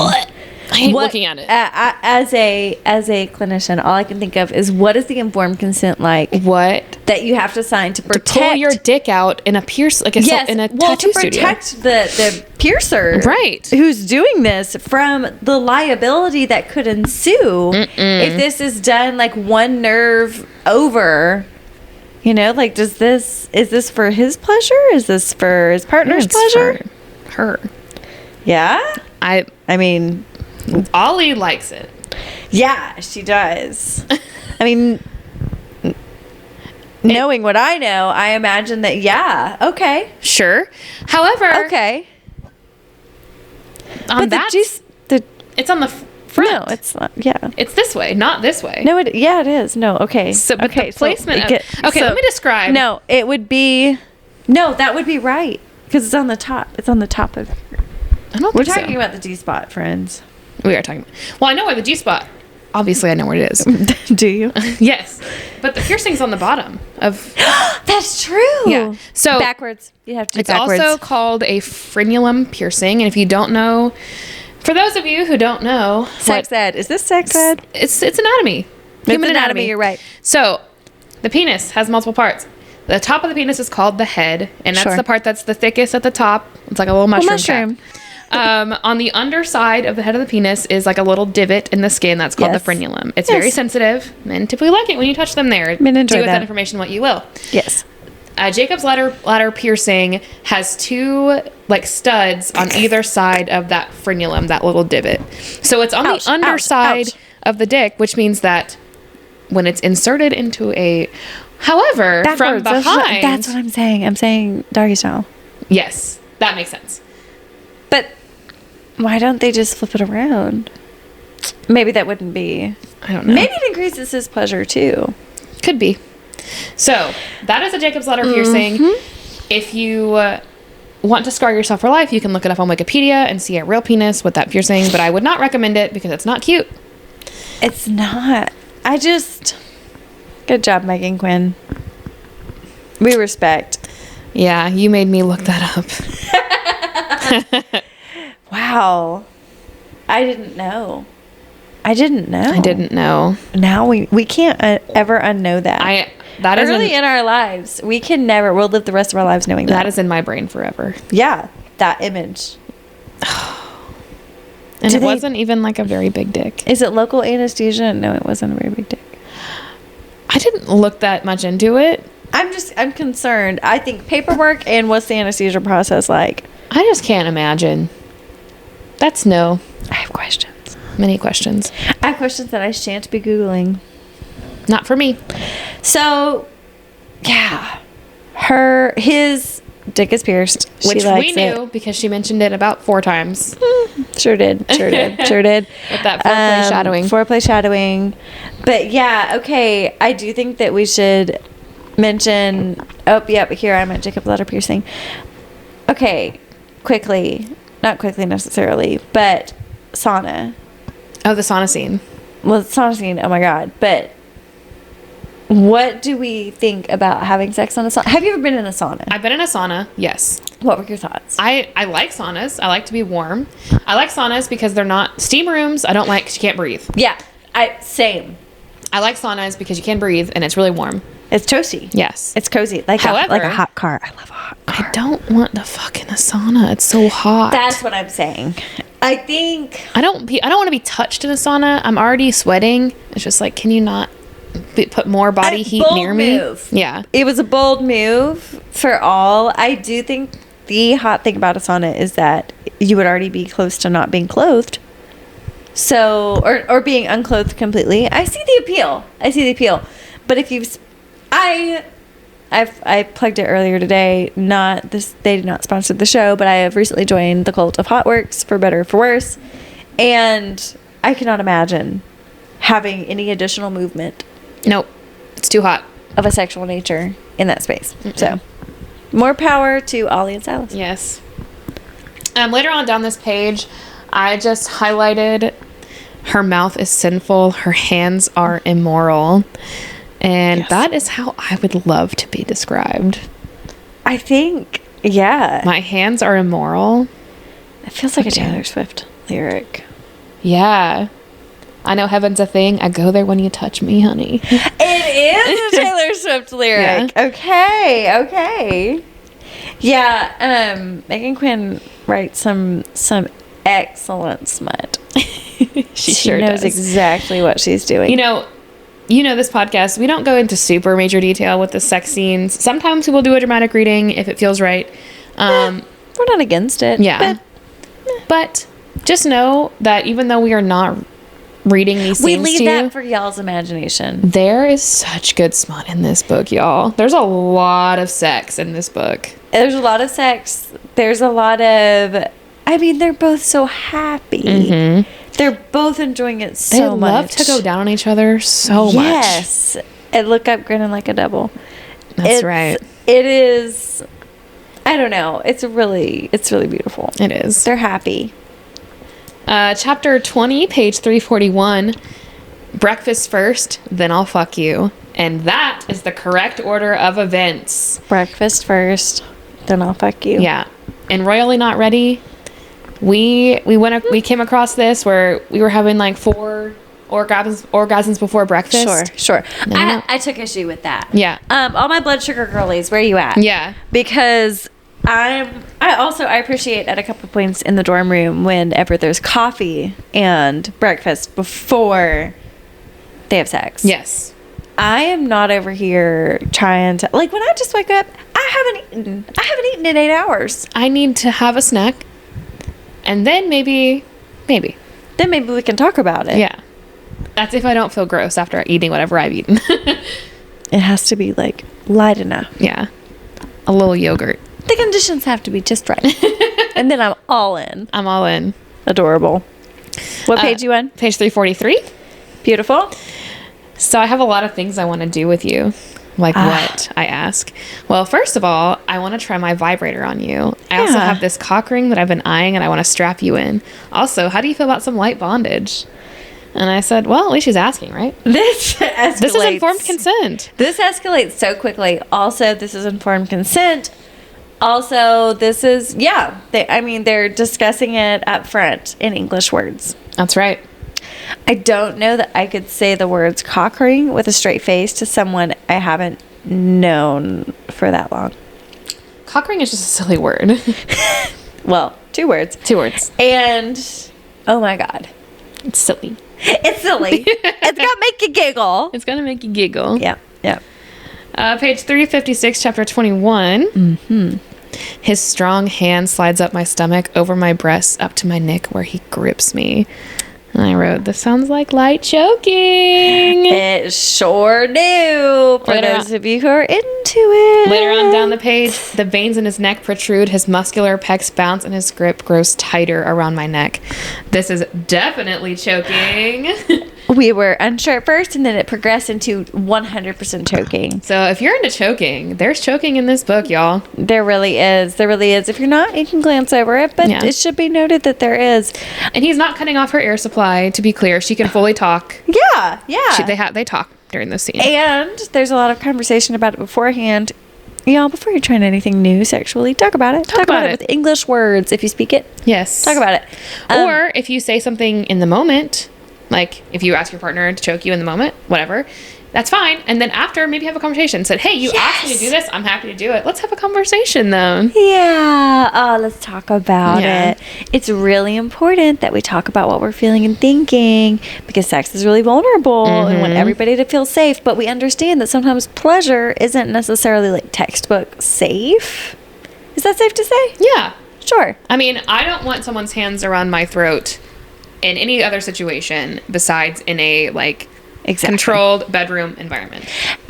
That's what we're saying about green flag in the sheets, red flag in the streets. You put your hand on my throat and out of that context, we're done. I will end you. But this is why communication is so important. I really value folks. This is a skill to learn, especially our younger folks. Learn it. Talk about it. It's I don't hard. care who you're with. We get it. It's hard. That's why we're talking about it here. Talk about what you like. You have to explore that in order to figure out what you like. That's right. But it's really important that we all learn and that we express it because you can't hold your partner accountable for something you have not expressed. Yes. And you know what? It's okay to like whatever you like. Yeah, God. But just have a conversation about it so your partner doesn't get uncomfortable or blindsided. Yes. It's an intimate situation. And, speaking from experience with my partner who, he values what I enjoy in the bedroom. Sure. If I tell him, hey, I would like to try this, he's so down to try it as long as we have a conversation and he's not shocked in the moment. Yeah, so keep that in mind about your partner. It is to be noted that some folks, depending on who they are, maybe the blood flow is not all in their noggin. The brain. And so maybe having real big convos while the blood flow is not fully in their brain is maybe not the move. So just, parse that out. It's something to explore, something to learn about. Some things, I know it's hard to not talk about it. You need to talk about it in the moment, but be aware that maybe they lose their cognitive capacity. Yeah. Important to know. Just a little side note. From 2 mental health girlies. 2 mental health girlies who care about everybody's wellness and who also care about your pleasure. I believe you can be well and have pleasure at the same time. That's right. Yeah. Got it. I'll be between your legs again, giving you what you deserve. I press a kiss to his chest. It's not just the sex. I mean, the man can fuck like there's no tomorrow. But not only that, he makes me feel cherished, as if there's nothing better to him than the enjoyment I experience. Exactly, ladies. That makes me feel treasured. I love it. And she responds, you're what I deserve. Oh my God. And I wrote here, look, I know we did not detail that whole scene for you, but if you read it, this is a hard left turn from what they were just doing. Yeah. Like, there is like some hardcore fucking, and then it's just like afterwards, it's like, yeah, he's focused on giving me what I want, making me feel cherished in the bedroom. It's funny how even if it's raunchy stuff, if that's what you've communicated about and that is what brings everybody pleasure and, you know, all those things, it's need meeting, right? Yes. It's I'm checking with my needs. I'm communicating it to my partner. My partner is meeting those needs, and that is a really priceless gift. It is it's a way to communicate respect and value, and a longevity in relationships. Like it's really important, folks. Yes, and I love that she's saying like, there's nothing better to him than the enjoyment that I experience, and she's saying, you're what I deserve. Like, this is what I deserve. Ooh, yes. I deserve this. Oh my God. Again, if I was only 18, 19 listening to this. Y'all. Girlies, y'all deserve. Our wish for you is just like incredible sex. As like, and I understand that when you're young, like, you know, experiment. It's keep your expectations low, I guess, but no, The bar keep your is standards high. Yeah. The bar is on the floor, really. But keep your standards high, my Figure girls. it out. Take note of what you like and what you don't like. Just because a man is not comfortable giving that to you, just because his ego needs to be stroked, I don't fucking care. It is your responsibility to own what brings you pleasure and what doesn't, and it is really important that you communicate that in a kind way. Like, we don't have to be awful about it, but like I was telling, I would die if my client listened to this. There's no way in hell, but I was telling a client recently of just like, note what you like and what you don't like. It's your responsibility to communicate that. Yeah. Your partner And can't read your mind, unfortunately. They can't read your mind, and like, it's not your responsibility. Oh, that's what I was saying about it. It's not your responsibility to stroke his ego. No. It's not your responsibility to make him feel good. Ideally, he can set aside his performance anxiety and ego in order to pleasure you. Like, Yes. that would be the ideal situation. It would be. Men, if you're listening, straight white men. That is our audience. A white man. A white man? No!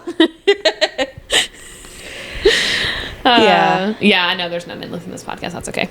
Well, but there's folks who sleep with white men. Yeah. And so, like us. Yeah. We're sleeping with white men. And by men, I mean man. For the long term. Yeah.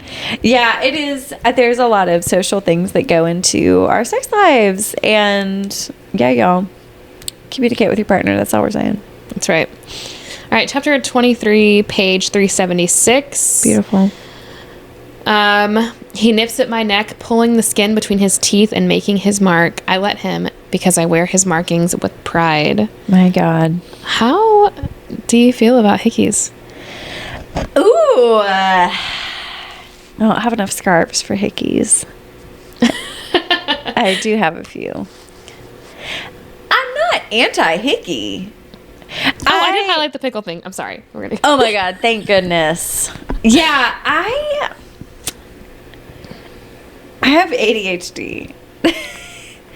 And I have some sensory things. Not like anything out of the ordinary necessarily. I'm just pretty sensitive. And I don't know. How do you feel about hickeys? You're into them? Y'all can't see my face. I like them. I'm not anti. I'm just like, okay. I like it. It's like a little secret. It's like a little secret.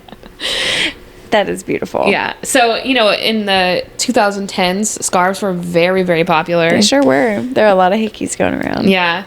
So, when my partner and I were in college, I used to have to wear scarves a lot. And people just thought that was like my signature thing. Whoops. Was just like, I loved scarves. People got me scarves as gifts because I just wore them so much. As the turntables, your local Christians were really just messing around in my dorm room. Yep. It was actually not just about a fashion accessory. It was not me making a statement about a piece of fabric around my neck. It was by necessity. So the Christian community that we belong to would not condemn us. Yes, yes. It was, you know, sneaking it in where you could. Again, forbidden love. Everything gets naughty. hotter when it's off limits. That's right. Whew. Beautiful. Yeah. We love to see it. All right, page 385. Pickle content, you all. Where my pickle girlies at? I Oh, lift the pickle that God. comes with the sandwich and take a bite. As I chew, I lightly moan. Oh my God, it's so good. Good stuff. That's exactly how I feel about pickles. Where are my pickle girlies at? I have some questions. That good vinegar. But like, why? It's so good. Love it. It's crunchy. I'm skimming Savory. through the crunchy savory scene where they're just casually having sex in the shower. Ah, they have sex a lot of places, y'all. Yo, how many scenes? There's a lot. I lost count because, you know, normally you can say, oh, it was a slow burn and then you got like 3 good scenes. This one, it was like No. a decent like slow burn, but it's sex every chapter after they have sex. Megan Quinn knows. She knows what's up. She knows. All right, page 417. We're into the third act breakup, y'all. Yeah, heartbreaking for us. So this is your informed consent. If you don't like third act breakups that are due to a miscommunication, you are going to hate this so much. It's a trope. It's a whole other Yeah. obnoxious trope. I know people don't like that at all. I've seen that on Book Talk. That's like one of the number one complaints people have. I Yeah. actually don't mind it because I'm worried. I only care about the right holes. So like And you know it's gonna... it's gonna get resolved. And so I think maybe this is a generalization, but maybe the folks who are pissed about that are folks who have had a miscommunication that really devastated them. Oof. And I'm sure I've had that. Yeah. But with the people who matter, it's worked out. yeah, it'll be all right. All It'll be all right, y'all. So the miscommunication here is that she had to write an article for her internship program for her journalism Yes. degree, and the professor, the director of the program, I don't know. He's like the head journalist. He's a person. piece of shit, and he asked her basically to do a gotcha piece on the owner of the Agitators. Vancouver Agitators. You're welcome. It's not a real team. Is this I a don't real think. team? There's no way. I don't think so. Agitators. Yeah. Though, this is a complete sidebar. Because I'm on Book Talk and I read hockey romances, I get so much hockey content on my For You page. So, if any of y'all are familiar with the Seattle Kraken, there's a What? really hot hockey player. And they do this on purpose because they hashtag Book Talk in their TikToks. They know what they're doing. What? So they like have slow motion videos. This is some Savannah Banana shit. Yes, so they have slow motion videos of this hot hockey player that like walking down the hallway, doing stretches, like fighting Hell with people. And, yes. oh, it's so good. I think hockey guys are maybe my intersection. I do love. My friend that I went to Atlanta with is married to a hockey player. You're kidding. OMG. No, okay, the thing about hockey is that you have to be jacked. You have to be kind of like, You have to be really big. you have to be big. Not necessarily pierced, but big. But big. So anyway, the director of the program asked her to write a gotcha piece about the Vancouver Agitators owner. And she obviously did not want to do that because it was a betrayal for Silas. Who she And didn't even so- know she would love yet. Right. So she ended up writing a more of a lifestyle piece about what life is like as a hockey player. And she let Silas read it and he approved it, and so she sent it off. The article came out and something was not right. And Whoops. in the article, it was revealed that Silas's ex-girlfriend cheated on him with a woman and a man, and it was very embarrassing for him. He didn't tell anyone, not even his friends, that that's what happened when they broke up. So the fact that this was released to the entire world, was devastating for him. And because she's the one who submitted it, he obviously assumes that she wrote it. Heartbreaking. Heartbreaking. So on page 417, Silas, please, just give me a second to figure all this out. I can talk to Roberts and see what happened. What the fuck do you not understand about when I say get out of here, he asks, yelling. He flings his arm toward the door. Leave. You're dead to me, Silas. Silas, please don't. Leave, he yells. Now get the fuck out of my life. Ugh. This is not how you communicate, y'all. That is not a conversation. Okay, thank you for calling that out. Thank you for. We never would have picked up on that. Oh, I have more here. His lid was flipped. Instead of assuming that everyone is out to get you, maybe you listen and respond. Is this a note that you made? That is what I wrote. That was on your mind? Instead of assuming that everyone is out to get you, which is a defense mechanism, we get it. But, like, maybe you're accusing people of things that they didn't do. Maybe that's the past that's talking. Maybe that doesn't belong to the current people in your life who actually really love you and care about you. Oops. Maybe y'all take note. Yeah. Just a little Just a healthy little communication there. Maybe a little bit of self-awareness. A little bit. Oh, talk to your therapist. Teeny tiny bit. Talk to your therapist. Silas, I recommend a therapist. We'll get to our review of Silas. That's right. Specifically. All right, page 420. I truly hope that when it's your time, karma comes back to bite you so hard in the ass, your mustache falls right off. She's saying that to Roberts, the director of her internship. Yeah. And I just wrote, karma is my boyfriend. Karma's a relaxing thought. You know, karma is a cat purring in my lap. Yeah, we're going to work on as many Taylor Swift references as we possibly can. This guy seems like a real dick. Mm-hmm. And he deserves to be put in his place. Deeply problematic. A white man. A white man? Typical. No! Page 423. I also know where Professor Wheeler's office is. I can stick a dead fish in it somewhere.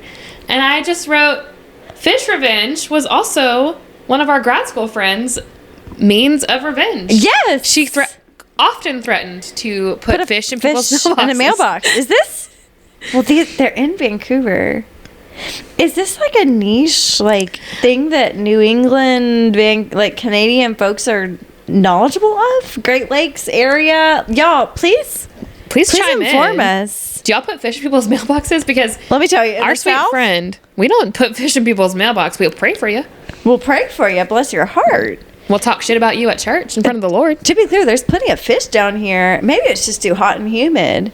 We know that would be too cruel. Yeah. We're not putting any fish in anyone's mailbox. But man, she would threaten to put fish in everybody's freaking mailbox. You want me to put a fish in his mailbox? Just straight. Of all the things to threaten, there's so many things. I'll break his knees. There's so many things to threaten. Fish in the mailbox is very specific and not specifically harmful, but real fucking irritating. Also kind of funny. Yeah. Oh, pretty funny. Yeah. Okay, we're on my last note here. Goodness gracious, snakes alive. He's going to call her by her full name, and I don't think we've said it. Her full name is Aliana. Oh, and she did tell him strictly not to use it, and then he uses it. I think it's romantic. So hot. In the audiobook, oh my God, the actor who says it. Yeah, my stepsister, her husband, she has a full name, and we call her by a shorter name. So she goes by, we all call her a shorter name, but her husband only calls her by her full name. That's the only way he refers to her. I think it's so sweet. That's kind of beautiful. Yeah. I call my husband his full name, and a lot of folks call him by a shortened name. Really? Yeah, at work. He's like, should I start going by this? And I'm like, no, that's not your name. I could never call him that. I know, it's the full name. Yeah. I mean, I abbreviate it when I'm texting it. But just with the letter. I will say, this is, y'all, if you find out who I am, whatever. I talk about penises. It is what it is. But I have a double name because I'm in the South, and, it's as God intended. I will say, my ex would use my double name. But he knew me growing up. A lot of folks who knew me growing up would use my double name. But now it's a little... my double name was my name. Mm-hmm. I dropped it because, for a lot of reasons, we'll get into at some point. But I dropped my middle name, and now I go by my name is my first name, my maiden name, and my married name. Me too. Yes, it's cute. It's cute. We like it. But yeah, anyway, names are fun. But there is something very personal. You know, so there's the special romance of a nickname. Yes, nicknames are great. Pet names, even better.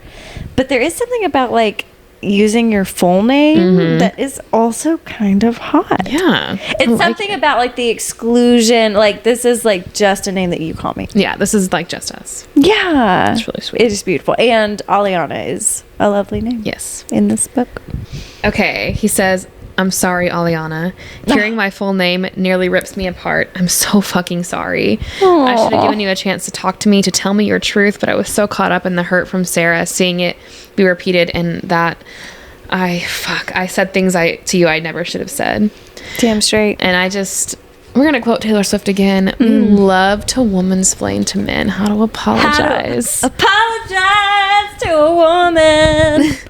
This is how. You own up to what the fuck you did wrong, my friends. It's not that hard. It's not that hard. There's so many complicated things in life. So many layered, so many things that are in the gray. This is black and white. Just take ownership. Yeah. So this is what I did wrong. You didn't believe her. I'm sorry. This is how I'm going to do differently in the future. Yeah. Yeah. It's not that hard. It's not that hard. It does take a little smidgen of maturity and, a little bit. We love to see it. Yeah. That was your last note. That was my last note. I know we didn't read a lot of spicy stuff, but don't let that fool you, oh y'all. my God. Sometimes, I will say, it is a sign of how much spicy stuff is in a book that we don't read it. Mm-hmm. Because, this is an explicit podcast, but, some of it's, really hot and heavy and beautiful and very vivid. Yeah. And that's something that, I don't know, y'all need to be in the right place at the right time to listen to this. Like for Hook, Line, and Sinker, when we get to the spicy scenes, it's like, oh, finally. Yeah, we're like, let me describe to you for what this happened. Book, that was not the feeling I had. It was like, oh, here we go again. It was like, yeah, okay, and we're going. So this is the kind of book to maybe read in private. Don't read it. I mean, you can. Actually, I love. Tell us about testing. Tell us about standardized testing. Oh my God. So I was proctoring an AP Human Geography exam. Okay. And, which, a lot of people complain about testing. I don't mind it. I get many. Yes. I really love enjoy it. to see those kiddos in the room. Yeah. That's great. Let's hang out. Yeah. And so they're testing, and I am just fully reading some smut. Dick piercings. It wasn't this book. It was that other book that I stopped reading because it was Fade to Black. Oh, well, fuck that. Yeah. That's so funny, though. Yeah, you texted, which you may or may not be allowed to do, but it sent a brief text of the irony. There are minors in there this are room. 14-year-olds not 5 feet from me. And I'm just casually... just scrolling. Anytime I see a grown-ass woman with a Kindle, I'm like, I know what you're doing. I know what you're reading. I love just that. When we just read smut in public, and we're just straight facing it. That is the power of the vulva. That's right. There's no physical signs that you can see. Nothing immediately visible. That's right. Except I, as a woman who respects other women's sexuality, I respect everybody's, but I see that Kindle and I think, What you got there? What are you reading?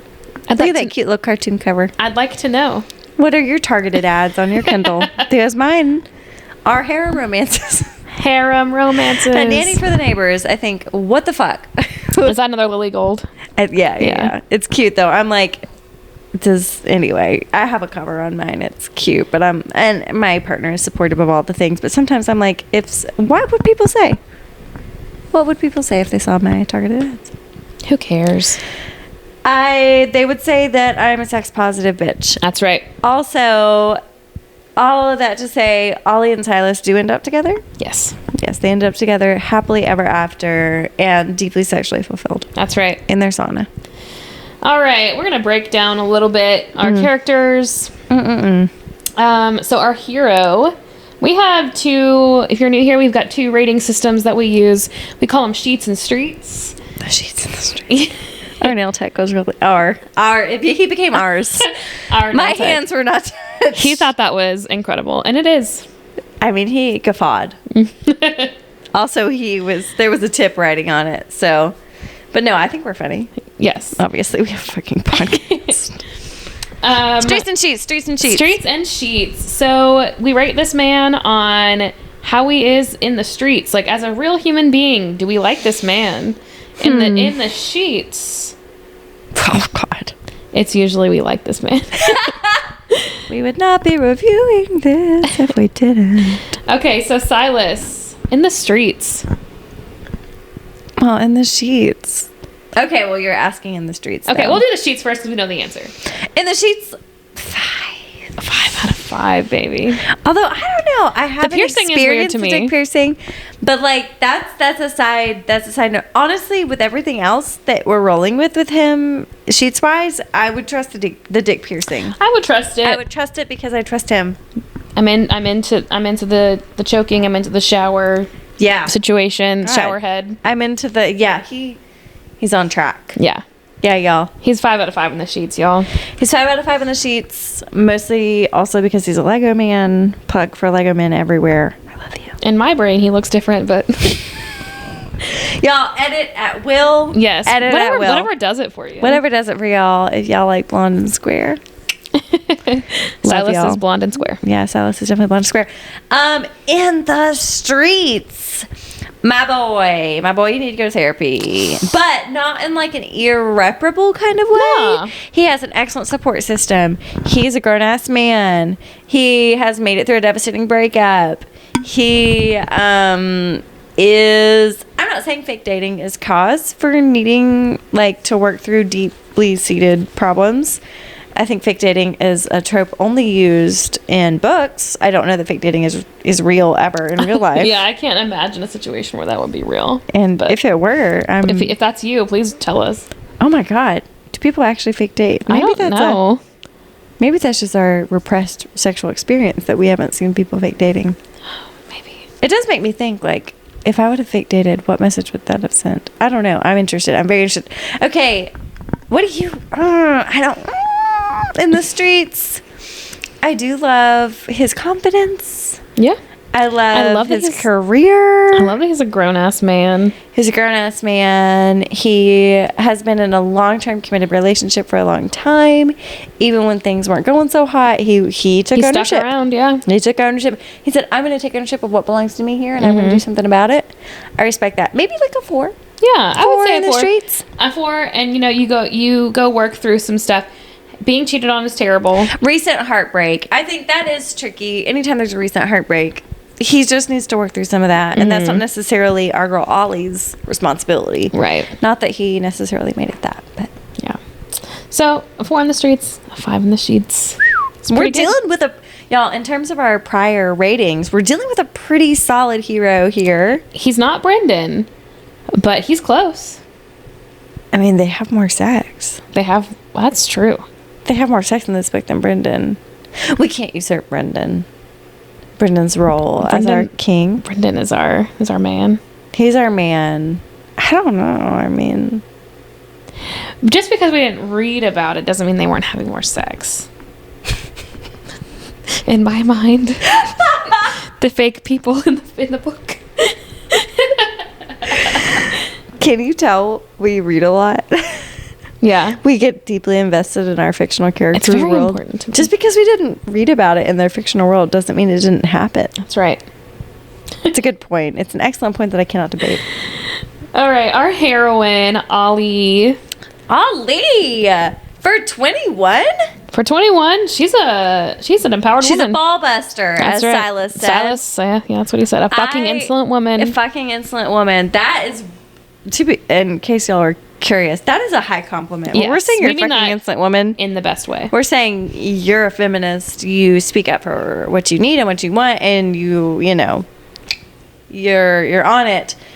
I'm trying to think if there's anything I don't like. I feel like for 21, oh my God. If I had a 21-year-old client that had these characteristics, I would be like, girl, get it.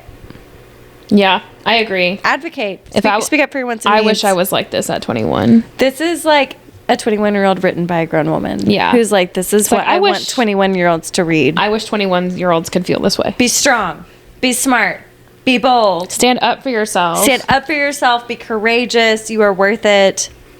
There's a lot of information out there in this world that's telling you otherwise, but oh my God, Yes. you're God's gift to humanity. Yeah. You're special. I'm gonna give her like a 4.5 just because she is so young. She's a baby. I felt like it's harder for me to relate to her. Like Yeah. I could relate to Hannah and Piper. Sure. A little better. Are we too liberal with our stars? You think we need to be harsher with our stars? I'm not saying we need to be harsher. These are real people in my imagination. Yeah, I do. Y'all will get the feel. We understand that rating systems are arbitrary. Yeah, I would say 4.25 just because I want to be more conservative with my stars. It's not necessarily that there's anything wrong with her. Yeah, I just like it was hard for me to relate to the 21-year-old. Yeah, I really do. I respect her. I think she's great. Yeah. I mean, she's not like out here saving people's lives or anything, but she's saving her own. That's right. And I respect it. All right, the next one is story. Was there one? Did we care? There was a story. Sure. There really was. There was a story in this one. There was so much of a story that I had to do a lot of tapping to get through it. To get, because yeah, This girl. book is it's pretty long for a smut book. It's over 400 pages. Oh, okay, yeah. I did not calculate for it to be long. And I was like, I can bust through this. No. I was like, babe, go pick up dinner. I'm still reading.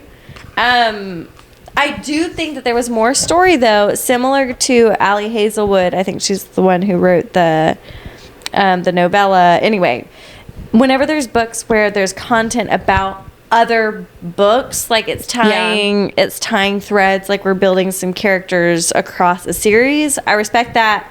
I understand that we need more content, and it's interesting content, especially if you want to go into those other books. Yeah. I do think that the internship journalism situation was a good little story arc. Yeah, I thought it was interesting. As far as like stories in smut novels go, this one was pretty good. We saw. It went all the way through. It tied everything up Yeah. in a way. I'm saying like 3 stars. It's Yeah. pretty predictable. I mean, I knew it was going to happen. We worry about the right holes. Yeah. I'm not complaining. The story was there. It wasn't. Well, the question is, was there a story and did we care? Like, yeah, we cared, but we Sure. just knew exactly what was going to happen. Yeah. Like, did I care a lot about her career in journalism? Not really. Because she's going to marry a famous hockey Well, player. I just didn't. I just, like, because I feel like, because I was going to predict, I would predicted that it was Yeah. just not going to happen for her. Well, and like the third act breakup, it's like, well, we know this is going to get straightened out. Right. But that's not to knock Megan Quinn. It's just No. like, okay. There's comfort in predictability. There is so much comfort, and that is why we're here. That's why we're here. We're not here to be challenged in our reading. I like to know what's going to happen. I want to know what's going to happen. I I'm have not- other ways and places to be challenged. I want my surprises to be in the sex scenes. Like, Yes. Ooh, that's a good conceptualization there. We want surprises. We want novelty. We just want it in the bedroom. Yeah. Not necessarily in the plot. That's right. If I want to read a great plot book, I read something else. Which I won't. I will, but that's a different story. Yeah. Okay, and then finally, smut. How was the smut in this book? I mean, this is one of the best. It's pretty good. It's frequent. I get a little, this is a hot take. I get a little annoyed with like full start to finish all the way to completion, like full sex scenes, like 100 of them. Like, okay, we get it. I want like, let's pepper it in.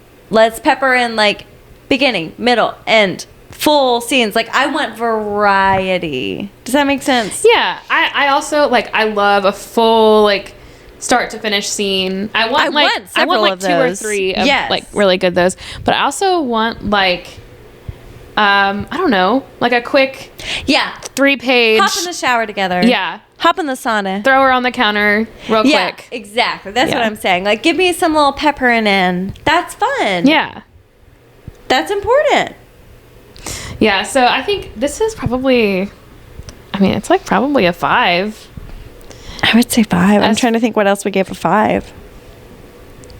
I think we gave It Happened One Summer a 5, but not because of the quantity of sex, but the quality of So sex good, that so we good, were so getting good. in that book. This is up there. It is different than It Happened One Summer. Yes. It is raunchier. Can we say that it's yeah. raunchier? It is well, I mean, This is more porny. it's, yeah, That's what we're trying to tell our girls. like nasty. this is more nasty.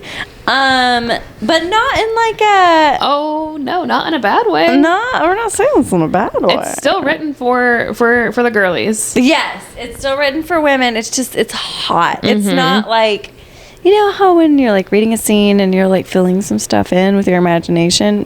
That's not happening. You don't here. need to do that here. You don't need to do that because it's very clear. And I'll give you an example. So the first time that they have penetrative sex, Sure. there is about a paragraph description of It's too big. yes, It's too big. of him going inside the first time. Let me tell you, it is. I live for those. Oh, me too. I live for those. Like, baby, you gotta relax. That's the most misogynistic. No, it's not misogynistic. It's just I'm a girly, okay? Yeah. Tell me how it was so big it couldn't fit in there. Oh my god, I'm listening. Yes. So there is a good paragraph description of just that. That. That is a trope unto itself. Yes. Honestly. But it's not a trope I'm mad about. So that is the kind of description that you're going to get here, and it's so good. Megan is helping the girlies out. I have so much respect for people in their line of work who are nailing it. But like, no, really, she's nailing it. She's found what works. Mm-hmm. She's cranking them out. Good work. Love it. And then we usually like to cover tropes at the end. I know we've already said Fake dating. Yep. At some point, we had Grumpy Sunshine. it's Grumpy Sunshine for real. Yeah. We did have enemies to lovers Mm-hmm. off and on because me. They do argue a lot. Yeah, we had a pickle trope. A solid pickle trope. The pickle trope, Yeah, classic. for sure. We had a crop top trope. Age gap. Age gap. Yes. Sorry, I don't have my 150 romance novel tropes pulled up. But yeah, anything else? I think those are the main ones. Forced proximity and some. No, I will say, I don't know what, like a distance. I loved the whole distance element of him going to a lot of awakens. Yes. And there being a lot of sexting. Oh, and yes. long distance sex. And In addition to the sex scenes that you get in this book, you also get a lot of sexting and like some FaceTime. yes. Like mutual masturbation stuff. Yeah, for y'all who are like, I don't know if I can make long distance work. Let me tell you. From someone who dated long distance. You can make it work. You can make it work. Where there's a will, there's a way. That's right. That's all I'm saying. So that's it. Yes. That was efficient for this week. It was efficient because we set that intention. Yes. We set that intention. We would love to hear from y'all, from our vast audience. I say that. One day we will have a vast audience on our secret podski. That's right. We would love to hear from y'all. Do you enjoy the longer episodes? Yeah, let us know. We enjoy the longer episodes. We will always have a lot to talk about. If the overwhelming consensus is that you'd like them shorter, we might consider that. We might factor it in. Yeah, if you like shorter episodes, we can cut them in half, do part 1, part 2. Yeah, but we're not going to like cut out valuable content. The thing is, it's hard to cover it all in an hour. We're reviewing, like, with notes, an entire book. Mm-hmm. And we have really critical content to cover. That's right. Like So, Lord of the Rings. You know, that's right. And potatoes. Exactly. So let us know. You can always email us at ourkinkykindlespod@gmail.com. Yeah. Anxiously awaiting an email from anyone. We love y'all. And you know what? We're having a good time. I hope that it's contagious. Yeah. I imagine that it is. I enjoy this. Kay enjoys this. We're thrilled that y'all are here, that you're listening. We love y'all. Yes. I know that, our journey is we're trying to normalize sex. We're trying to normalize healthy talks about sex. So maybe it feels weird to reach out, but it's not weird for us. Yeah. We're happy to hear about it. Yeah. And we, if you want us to talk about your email on the podcast, we will. If you don't, we'll always have just tell us. We won't even mention it.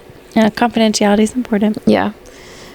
So coming down the pike, I am reading Too Hot to Handle for my friend A here, who has that would be amazing. Spread the word of Too Hot to Handle. I don't know what it was. It was just so good. There was something about a swing. A swing? Outside. Oh, hell I'm so sorry. yeah. Spoilers. It's okay. I don't care. He comes on very strong. That's the point. So that is going to be coming up sometime. Akamath. Quartimus and Fury is coming up eventually. We'll have our special guest for that. We'll use our third mic. And then maybe we'll do Baking with Benefits. At some point, that could be fun to unpack. Yeah. There's a lot to unpack. There's a lot. That's like how I packed for the Taylor Swift concert. We're gonna have to get a whiteboard. Actual multiple bags. Yeah, we're gonna need to make some charts. Yeah. Try to draw what's going on. Need to revisit that. I'm gonna reread it. There if was we want to do it on so the podcast. much going on. Yeah. For y'all who like harem romances, dear God. How do you know where the bodies go?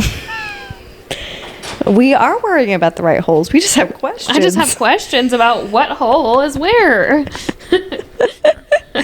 Anyway, if y'all have suggestions for what we should review, we would love that. Yes. We really would prioritize that. If y'all Please got tell some us good what ones. your favorite There's spicy book is. There's so much good spice out there. We're just getting the ones that we see that are usually on Kindle Unlimited. So or ones that we've already read and said, "Oh, this was pretty good. Let's do this one." exactly. We will. Y'all can look forward to an Emily Henry at some point as well. Yes, we are saving the newest Emily Henry, I think, for our beach trip. Yes, I did buy the hardback copy of it. Beautiful. I have it on my shelf, waiting for Gorgeous. the beach. We'll have to get a cute picture that doesn't show our faces. Where will we put it? On TikTok? TBD. Okay. We don't have an Instagram, so. Well, we'll figure that out. Okay. All right, y'all. Thanks We for love you. listening. Until next time, don't ever Google Jacob's Ladder piercing. Please don't. We walked so you could fly. That's right. Bye. Bye.